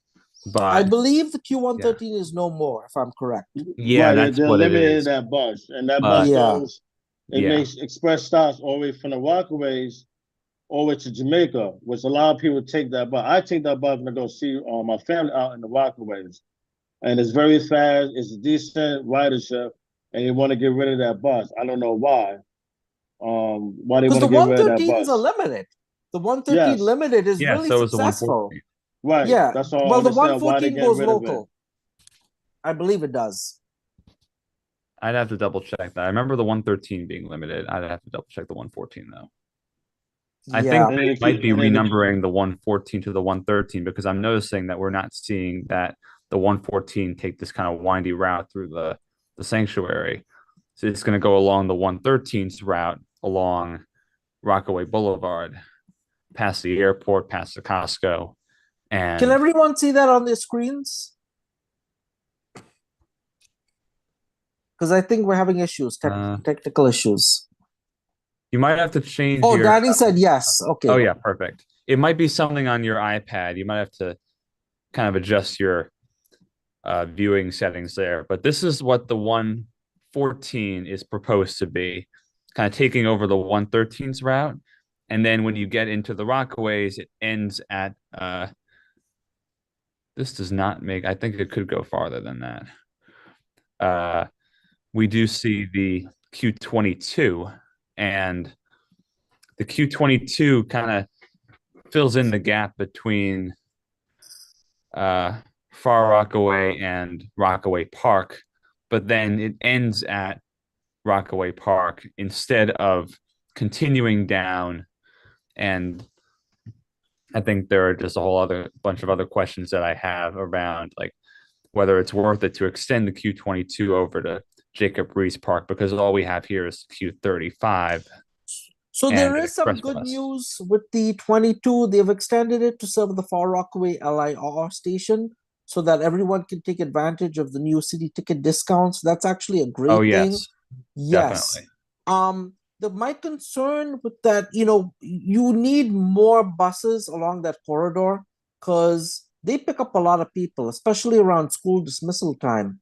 And I'm sure that is something that the community really doesn't want to lose. So we will work with Assemblyman Khalil Anderson on that. I know I've rode the bus with Khalil Anderson. We did a couple of bus rides with him, and that was very productive. We learned a lot. And I know Assemblyman Khalil Anderson has some issues, and some issues that he had that I think they raised yesterday as well, I believe. So, yep, we'll work with them on that. Definitely. Please forgive me. I have to pull up the existing. Actually, I'm going to pull up the existing Queens bus map just to kind of compare the two right now. Oh yeah, that's great. The Yeah. Rockaways. Oh yeah, they didn't have anything on Seagirt. No, was it Seagirt? It was Edgemere Avenue. So the existing map shows that, but then do we also have the Q52 and the Q53? That's something Yeah, but the 52 and the 53 are far away from the one. That's a whole different area. Yeah, The they 114. Can I just do the explanation? If you just pull up the map because I'm very good with those two routes. the existing map or the new one? Let's pull up the new one. Yeah, I can because break that down. this is the existing map, and this is where the 52 and the 53 go. For some reason, I can't see the map on my screen, guys. I'm having technical issues. So, but did you want to explain? yeah. And I could probably just point the map in the direction. Okay, yeah. If I can see it on my screen, that'd be great. So what do you want to say about the 52 and the 53? No, I'm talking about the 113 and the 114. Oh, yes. So this is the existing 113 and 114. It doesn't look like we're going to be seeing, and I'm still figuring this computer out. This is the 114. So they're keeping the routing of the 114 along Beach Channel Drive and Bayview Avenue, and it's going to continue as opposed to going down Nassau Expressway the way that the 113 is right now. But then it's going to join Rockaway Boulevard and then go along what the 113 is doing. Right, but my thing was that with the 113, it skips a lot of these stops that the 114 makes going towards Far Rockaway. And it goes straight to where the nice bus, I think, is the 31 and the 32. That's the first stop. Yeah. Then it goes straight to Far Rockaway after that. Or you got the 114s to make all these other stops along Far Rockaway, where a lot of people, they take the 113 straight to Jamaica. It's faster than making all these other stops in the Rockaways along the 114 route. So that's what I was saying, if you understand. Got it. Yeah, definitely. We got it. I'm taking notes here as I'm listening to you guys. I'm taking notes. Definitely. We got it. And our team has it as well. Yeah, So I just why want to don't- raise one question. And this is something for the redesign team. Would there be any value in connecting the 114 with the 52? If you were to do it, it should be with an extension of the 52, not with an extension of the 114.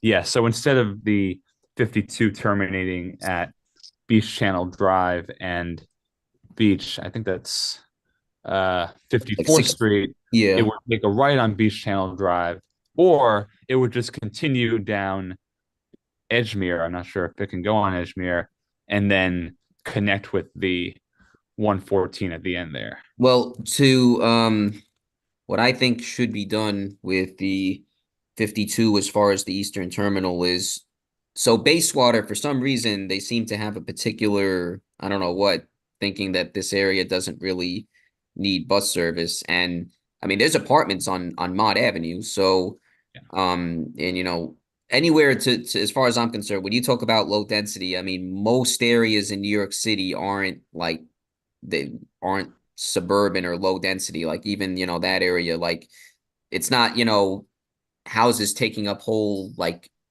acre lots or whatever it is. For the most part, it's, you know, a lot of the houses are smaller and everything like that. So my suggestion would be maybe go up Rockaway, you know, Rockaway Beach Boulevard, go up Norton Drive, and then down Mott Avenue and end by the A train over there. So that way you swing through Bayswater. There used to be one single trip on the 22A that went out there. I think there's a school or something by the end, if I'm, or maybe not. I don't know. But in any case, I think that area still needs service. So if you were to swing it through Bayswater and then end it at the A train, you know, you would provide that connection to Far Rockaway, which is Far Rockaway itself is a dense area that needs it. And then you provide a coverage level of service through Bayswater and all that extra connectivity to the 114. Well, really just 114. Yeah. And the 113, if it were to be, you know, whatever is terminating in Far Rockaway, you would connect with, basically. Definitely. And that would also fill in a transit desert. Exactly. But at the same time, I think we would probably have to do a further analysis of the streets if it is going to go on Norton Drive, considering that the 52 does use articulated buses. So I think that's something that would have to be factored in. But I see where you're going with it. Okay. We have other hands up, so let's get to those hands. All right. So up next, I know James Muse. Did you want to? I know you had your hand up for a while. I'm sorry. James, keep it short and simple, James. James, are you there? All right, let's go to the next person. All right, we have Carl Pereira. I know you've been waiting as well. Did you have anything to say? I know you put something in the chat. Oh, yeah, I put something in the chat about the loss of bus service on Central Avenue.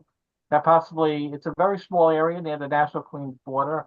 So when they took the Q113 out, maybe they could have the N31 and 32, nice bus, serve that little area as pickup and drop off as a courtesy, even though it's in Queens County. So that was, well, one idea was so that the MTA doesn't need to service that small little area. Which would make, you know, sometimes common sense to have special arrangement, even though it's in Queens County.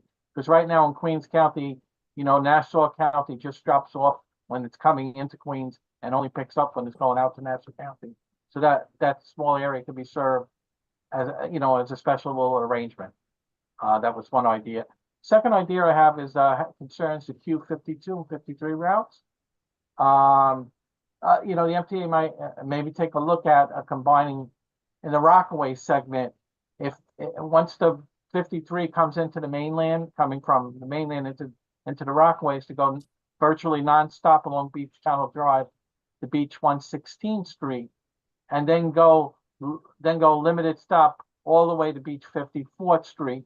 It you know, like a round robin type of service, and that would get you know, it would be a little more efficient, and you could get a better frequency of bus service on the combined Q52, 53, and then possibly with that, if they still want to keep the Q52 route alive, then they could also do a second round robin service where the 52 would go up to Howard Beach and then be extended out into Brooklyn via the conduit and Linden Boulevard, like the former Q21A route of years ago.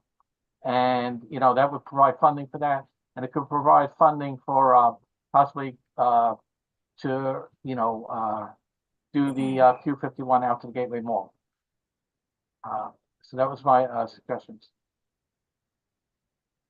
And I think those are great suggestions. Obviously, we have a lot of work to do. So we're getting at that time now. So let's go to the next person. Thank you, Call.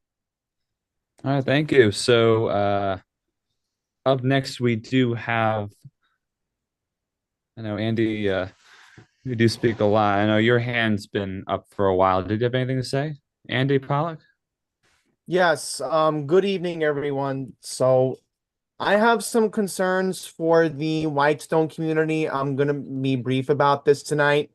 So what I've been seeing in the plan specifically, there are 2 points that I want to make. The first point I want to make, the people from Jamaica, they're now not going to have a direct bus route. The Q34, they're basically proposing to cut it. No Q34 bus anymore. That's the first point I wanted to make. The second point I wanted to make, a lot of senior citizens along the Q76 route have been concerned about their bus stop at the Key Food Shopping Plaza on the Cross Island Parkway. That bus stop is going to be proposed, and what's going to make it worse for the senior citizen population over in Bayside that want to go to Whitestone for Key Food, now they're going to have to transfer it to a second bus, which is honestly not acceptable. And to add that burden and inconvenience to these people who may have walkers with them and they take the bus, it's just going to make their trip to the supermarket a lot more difficult.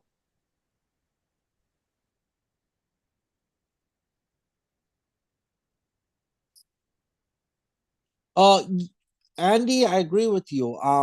Everything that you're saying. And that's something that, we'll have discussions with the electeds out there, Vicky Palladino. We're gonna, really look through some of these routes. A lot to do. So yeah, thank you. Yeah, definitely. And of course, if anyone has any further comments, the chat is always open, and we will be, of course, going through that. Brian Karina- Muhammad, did you want to say anything? Oh, Brian, I'm sorry. Brian, the floor is yours. Yeah, the Q8 bus, I heard they did get eliminated, to Gateway Mall. What was gonna say to Gateway Mall, and since the agent doing construction on Lexus Boulevard and the Rockaways, there's no way to get the Q8 bus. What we're gonna do about the Q8 bus to Gateway Mall? I gotta tell you, Brian, you're on the money because that 51 route was supposed to go to Gateway Mall, but it's ending at Rockaway Park now on the A as an Apple train. And many people have told me that they really want that bus added to Gateway Mall. That's a major, major thoroughfare. I remember when they did the MT Bus Company, the Q8, Norman Silverman was the one who added that bus down there. And that was a great thing because the bus ridership picked up, and it also gave extension to Brooklyn, which we never had. To the I could take it all the time to go to the mall, and now the people gonna like the neighborhood won't take we're gonna do now. So I want to make something clear to you. Nothing is set in stone. The MT is listening to our concerns. And I'm sure they're gonna save that 51. I know they told me there was budget constraints that, and logistical issues that they had to keep that 51 there at Rockaway Boulevard. But I think, that's gonna take the elected officials out there. We'll have to work with Call's group out there. And we'll have to get that going. Call, I know you've been very vocal on this. Did you want to jump in for a second, Call? Yeah, well, I mentioned with the consolidation of the Q52 and 53, the Rockaway Peninsula, if the route could go virtually nonstop, there's just a couple of stops near the schools that during school hours at Beach 101st Street, 104th Street, but virtually nonstop along Beach Channel Drive to Beach 116, and then travel back from Beach 116 to Beach 54th Street. And, they would only need to increase the frequency of the 53. A small percentage should cover riderships from both routes on the combined frequency going up to the Woodside and Queens Boulevard Elmhurst. And that would leave funding for to make the Q52 do the same round robin service, but up from, let's see, from Queens Boulevard up to Howard Beach and then onto the conduit, Linden Boulevard, and then, what do you call it? Out to the New Lots Avenue subway station, as the former Q21A used to do. And it may lead to more funding for, the other route too, to extend the Q51 out to the Gateway Center Mall. So, Cole, I need clarification from you on something. So, Yeah. obviously, the Bell Parkway has a lot of traffic, right? We know that, and that's an issue. So, when the 51 is going to Brooklyn, couldn't it go by Spring Creek Bus Depot over there? Yeah, it could go. It could also go via the conduit and Linden Boulevard to the Gateway Center Mall that other way. The way I And how? suggested to the New What's Lots Avenue subway station. and what's the travel time there? Is it like 8 to 9 minutes? It's a little longer going that way to the Gateway Mall through Linden Boulevard. There's some issues serving local stops to make a left turn because the bus is in the right service lane. And if you're going along Linden Boulevard, the bus has to get over to the left lane somehow before it gets to Fountain Avenue. So there's some concerns there. I know when the B-15 used to do that, coming from JFK Airport, used to serve the postal facility. It had to do a whole loop around Drew Street, Dumont Avenue, and Eldridge Lane to get to the postal facility. And it caused a lot of delays with all those turns. That's why they got rid of the B-15 going to the postal center over there. So this could be the similar issue. It's hard, for the bus to get into the left lane in time before Fountain Avenue if it's serving local stops. Got it, Cole. And we will definitely work on this. We've got a lot of work. We've got a lot of work to do at Passengers United. We're just getting started. So right now I see we have 22 So yes, we do, participants. and we also, right before we get to that, I'm going to quickly go through a couple more comments in the chat. Yes, let's do that. Isaac And then I wanted to Sorden, do a wrap great up. to have you here. He said that we need to extend the Q22 to past Jacob Reese Park to help them out. Even though they come from Brooklyn and Beach 116th Street, the Q35 will not stop there anymore. So this will need to change for them. And then Myra, great to have you back.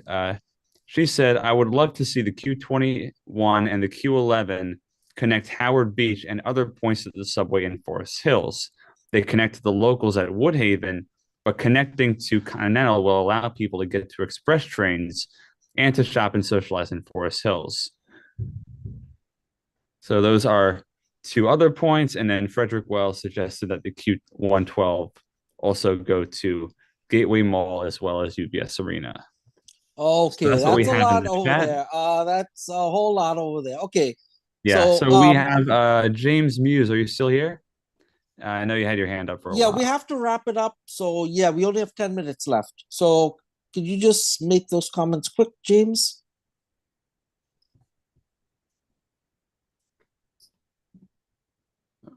Here, I'll unmute you. Okay. James, are you there? Nope. Did he leave? Yeah, he probably did. Maria, Oh no, he's still here. I see Maria is here from that Civic. Maria, Teresa, did you, Mrs. Greco, did you want to make us say anything while we have you on? Because I see she's here.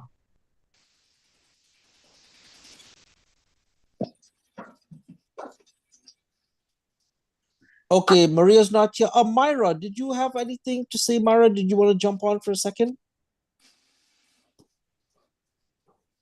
Okay, no. I put it all in the chat. Oh, you put it all on the chat. Yeah, thank you, Myra, for your comments. We took notes. Thank you so much. Oh, hi, this is Maria. Hi, Maria. Yeah, sorry, I was away from the tablet. You have to understand, I'm physically disabled. So for me, it was only a few feet away, but it takes me forever. Oh, I'm so sorry. We're sorry about that. That's okay, yeah. I'm using Accessoride these days. As I said, I'm physically disabled.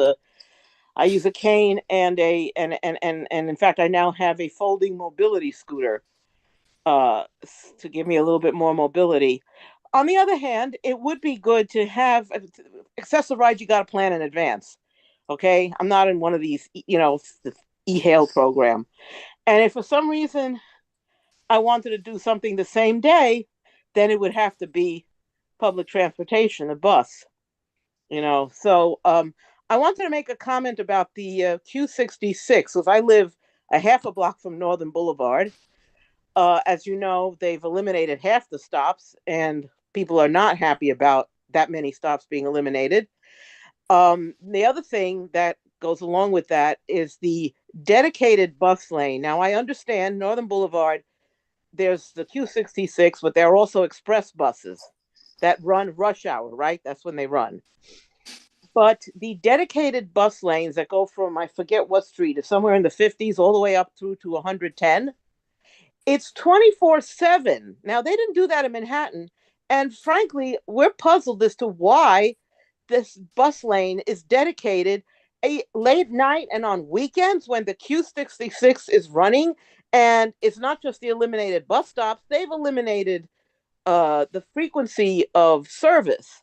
Oh, And- yes, I've noticed that. Okay, right. And at night, okay, I'm coming home from an event in Manhattan, 10:30, 11 o'clock at night, and it takes forever on Northern Boulevard because we can only use one lane. And I do not understand why at night, and even on the weekends, they have to make that a bus lane dedicated.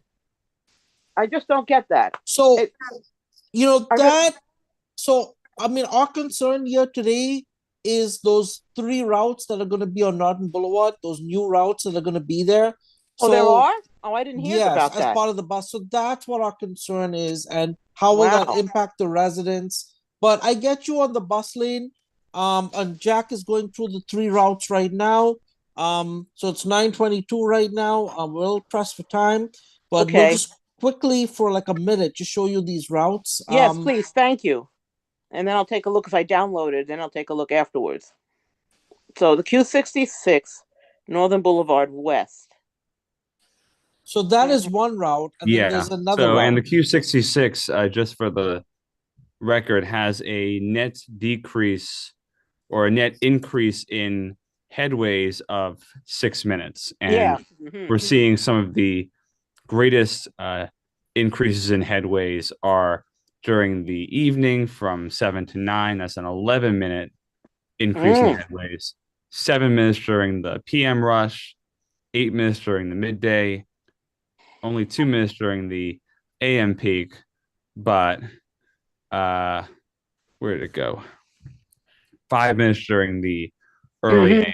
So we're still seeing considerable increases in the headways overall for the Q66. I think that has that's the local route with the greatest increase in headways. And so what are the other routes that are supposed to run on Northern Boulevard now? Because that I had not heard about.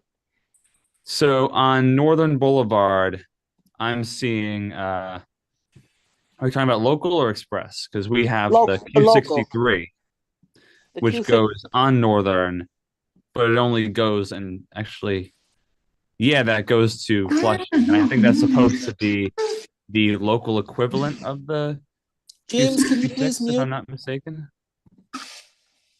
Bear with it. Bear with me. Q63. I got it, boy. The Q60.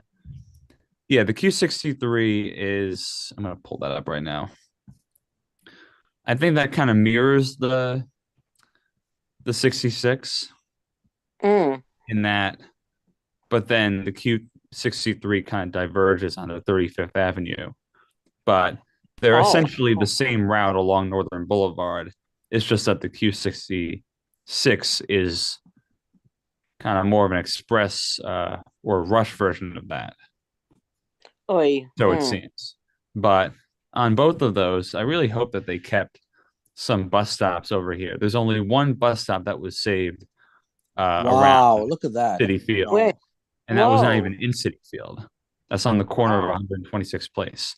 So And that area is going to be redeveloped.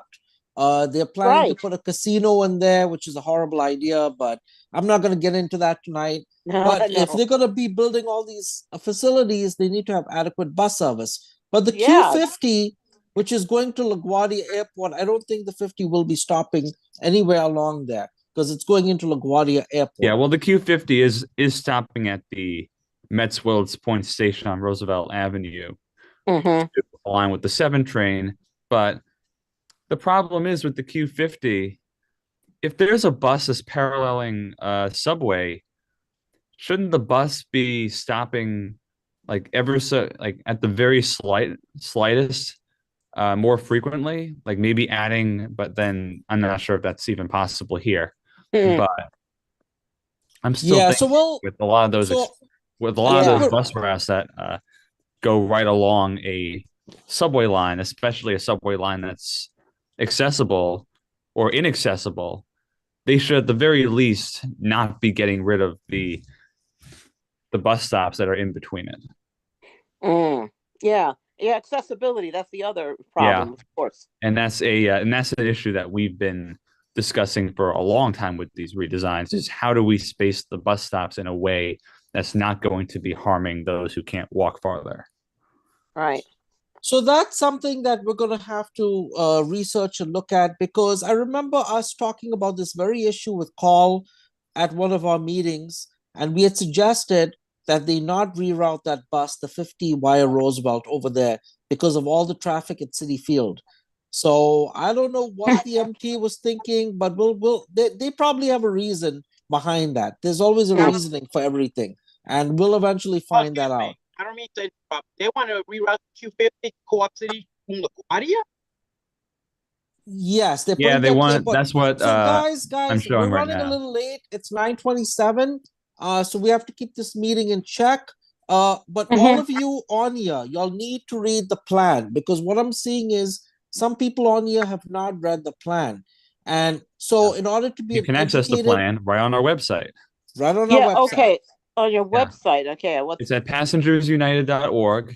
Okay. And we made it hopefully as easy as possible to get right to the plan, because this is among the most pressing issues. And we want to make sure that we're helping people as effectively as possible. So as I mentioned before, if you go on our website, passengersunited.org, this is our homepage right now. This is what you're going to see. And if you scroll down slightly, this graphic right here, that will change. This was just to get you onto this meeting right now. But when we have more meetings, graphics for that will show up and more information on how to join them. But if you scroll down from there, this will be up here the entire time that we're dealing with the redesign plan. And these are links to get to these essential resources. This takes you to the MTA's page, the yellow one on the top left. This allows you to submit a comment on the MTA's website. Okay. Before, this takes you to the full local bus map with all the frequencies. And then this takes you to Remix, where we've been the entire time, and you can interact on your own. You can submit comments for yourself, and please be as descriptive as possible about where it is and what's going on and what you want to see done, because as much information as possible will really help the design team as much as possible. And speaking of the design team, I saw a comment from Kate in the chat who said, please be sure to submit your ideas to the MTA using any of the mechanisms on the project page. And that is the yellow link right here. And then all of these resources are where you scroll down and you have all of these links that you can go to, and all of these resources where you can really take advantage of. So again, we really appreciate all your help, Kate. Thank you so much for being here and really being. And guys, I have a new respect for Kate, because when Kate's running the meetings at the MTA, now we see all the difficulties. It's so hard to do this, because you're worried about the time, you're trying to look at everything. So it's hard, but we're learning, we're getting better at this, guys. And we want to make these meetings more productive. We want you to get something out of these meetings. And so in closing, did anyone have any closing comments? I see Eric is here. Eric has his hand up from College Point. Let's go to Eric. Eric, the floor is yours. You're very low, Eric. Eric, you there? You are unmuted. Oh, he's unmuted. Oh. You're coming in. I can barely hear you. Do you mind just speaking up a bit? Yes. How about now? I can kind of hear you. All right. I think that's adequate. What do you want to share? Yeah, so I just wanted to thank you guys for having me. And, just wanted to give you an update on College Point. Looking over the plan at the Can you just type that in and we'll read it? Can you type it in the chat so we can just read it? Because we're having problems with the audio.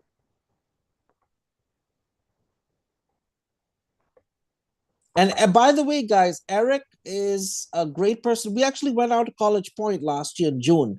For those of you who work with us, we had a big meeting in College Point. We're going back out there. College Point has a lot of issues. We're going to work with them to help them with some of their bus issues out there. We'll be out there. So I believe he's typing in that's his comments right now. And let's And while we're see. at, I know that George did have his hand up for a while. I know this is kind of a second go around. Is there anything else you wanted to add, George? Yeah, George, for just the keep it. yeah, I got you. Keep it I'll be short. quick. So for the express buses, the one of my things is that they all go out through the Queen, besides I think the super expresses, but they all go out through the Queensboro Bridge or the 59th Street Bridge or Ed Koch Bridge or whatever term you want to use. To me, I think that what they should do is go the way the the BM5 goes. So the BM5 goes out through the Queens Midtown Tunnel, and it goes all the way out to Woodhaven, and straight out the expressway in both directions. With the way they do it now, they do what they call like a midtown loop. So if the bus is making a round trip, instead of just doing what most buses would do and just turn around at the same spot and take a quick break and go back, they go all the way back from 57th and 3rd all the way down to 6th and 36th. And what I think they should do is basically do what the BM5 does. And that way, instead of going down Van Dam and sitting through the traffic lights on Van Dam, because that section of the Long Island Expressway going out of the Queens Midtown Tunnel is pretty quick. Once you get past the Kosciuszko Bridge, then it starts slowing down. But all this Van Dam and the traffic lights and the traffic and the left turn and then that block from Van Dam to Greenpoint, I think that should definitely be on the table to change the routing in Manhattan so they can go straight out the Queens Midtown Tunnel rather than the Queensboro Bridge. So you've raised a very good point. I know I spoke with DOT about having a bus lane. So if there's going to be a Queens bus redesign, we need a bus lane on the LIE. And you need that, and even on Queens Boulevard, we need that bus lane because express buses should not be sitting in traffic.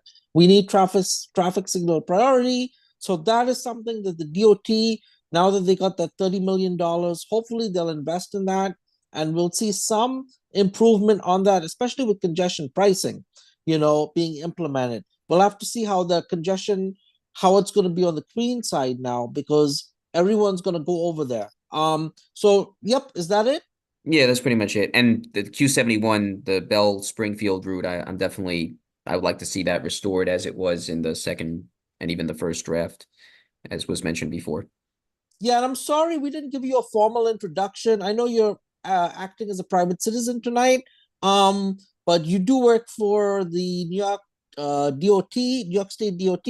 So yeah, we wanted to thank you so much for giving us your insight on these routes. Thank you so much. You're welcome. Glad to help. Yeah, and we'll be following up with you. We're going to be having more meetings, so we're just getting started. Let's go to College Point and to Eric. If we can read his comment, please. Or would you like me to read it? Never mind. I just had to find the unmute button. It's kind of convoluted on my end. I'm sorry. So Eric said that the College Point Civic and Taxpayers Association is always happy to provide a space for Passengers United, and we greatly appreciate that. Thank you so much. We really appreciate that too. We love College Point. And I want to go back there. I actually went there a couple of times after the bus redesign, but obviously for time, we got to move on. Yeah, but also before that, Eric did want to update us on College Point. Oh, he did. I'm sorry. 225 has mostly remain the same, but the Q65 has remained fragmented, replacing the College Point route with the Q26, which goes over to Fresh Meadows, preventing a direct route to Jamaica, and that the two Q20 routes have also been condensed to one route, which only goes on 14th Avenue, bypassing the shopping center. So that's what we got from Eric. That I did see that. I did see that route in the bus redesign, and yeah, that's got issues. We're gonna have to really sit down over there, and we're gonna have to go through this. We'll work with the elected officials, John Lowe, all of them out there, Vicky Palladino. Who else can I think of? The civic associations, and really organize out there, because that is a transit desert, guys, in College Point. They are really out there on their own, and they don't even have ferry service out there, and there's no express bus that serves the western, that portion over there, where we were at. The express bus is all the way on the other side, so that has to be addressed as well, because that's an equity issue. And so we do have, I know we are running short on time, so we do have one more hand up, and that's from Danny Nankumar. Okay, Danny.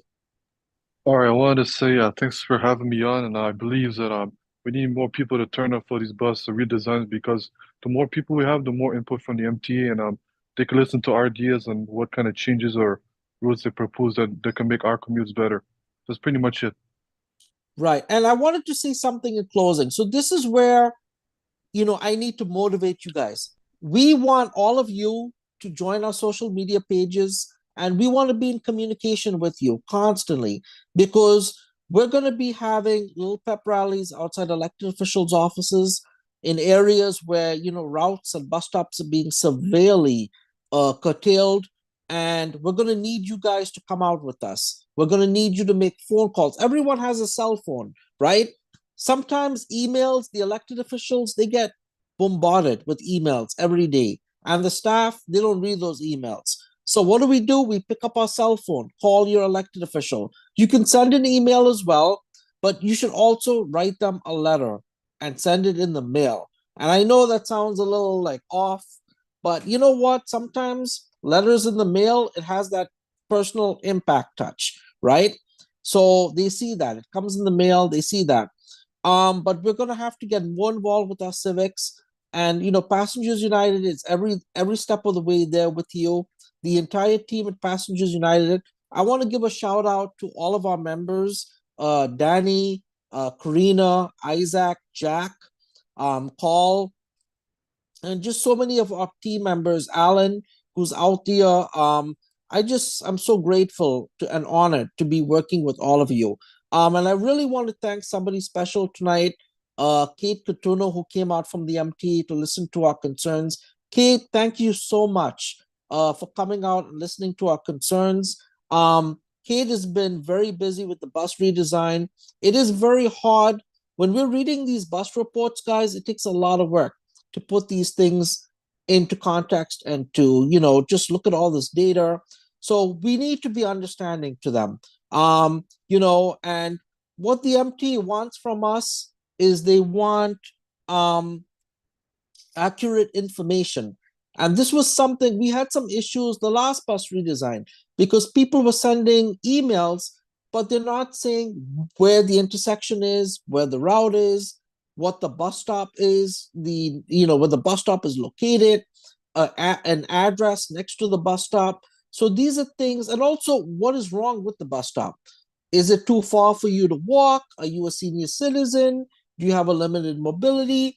So I think one of the jobs we as facilitators at Passengers United have to do is, I think we're going to have some courses.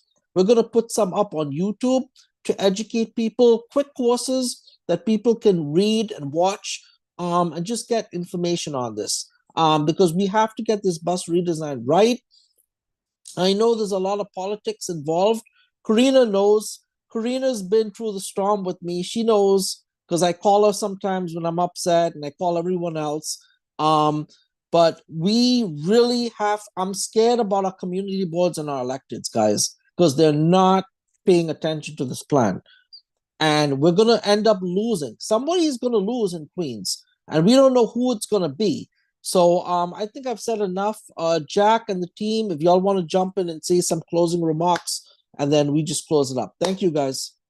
Yeah, I do want to really emphasize just the overall message of really we gotta get involved, we gotta stay involved, we gotta really do our part, because at the same time, there's really only so much that the MTA's been able to do. They've been giving us the resources, they've been making them available to community organizers like us, and now it's up to us to really take that further and really make the difference that we want to be making to make sure that this plan is as successful as possible. So, and that relies on not just us, but you all for really coming out, staying involved, getting involved, doing your part, really being as proactive as possible with all of this.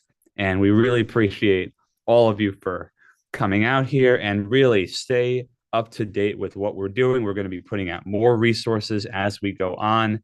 They're all coming in the near future. So really take advantage of everything that the MTA is providing, everything that we're providing. Again, the front page of our website has all of the resources that you will need to get involved and speak out for yourself and everyone else about the redesign plan so we can be as effective as possible. So Jack, we just got a comment on I got a text on my cell phone. A bus rider wants to know, can we put the emails and phone numbers of all the elected officials, and can we split it up by routes and community boards? Yeah, we can do that. That is a great idea, and we will be looking at that. We were looking at some of the most effective ways to really get the message out that this is as crucial as it can possibly be. So we're definitely looking into ways, and we definitely appreciate the input, and we'll definitely consider it. Yep. So we tried our best, guys. You know, we're not the whole experts, but we did the best we could. Did any of our board members at Passengers United want to jump in before we Yes. leave? Go ahead, Danny. I wanted to say that I think we need to give out more flyers to the people at the bus stops, like a big papers that says "Wake Up Queens," like how you had it in the website, so that people get more involved. You know what I mean? I don't think a lot of people know about this plan. Kate, I spoke to Kate. Kate's gonna do the best she can. Obviously, whatever flyers the MT has, we can use their resources, and then we can just add on. You know, we could do like laminated signs to show people the bus routes. That was something I was thinking about doing. We could do that. All right, cool. Thanks. Thank you. Karina Nieves. I think she left. Okay, Carl Pereira.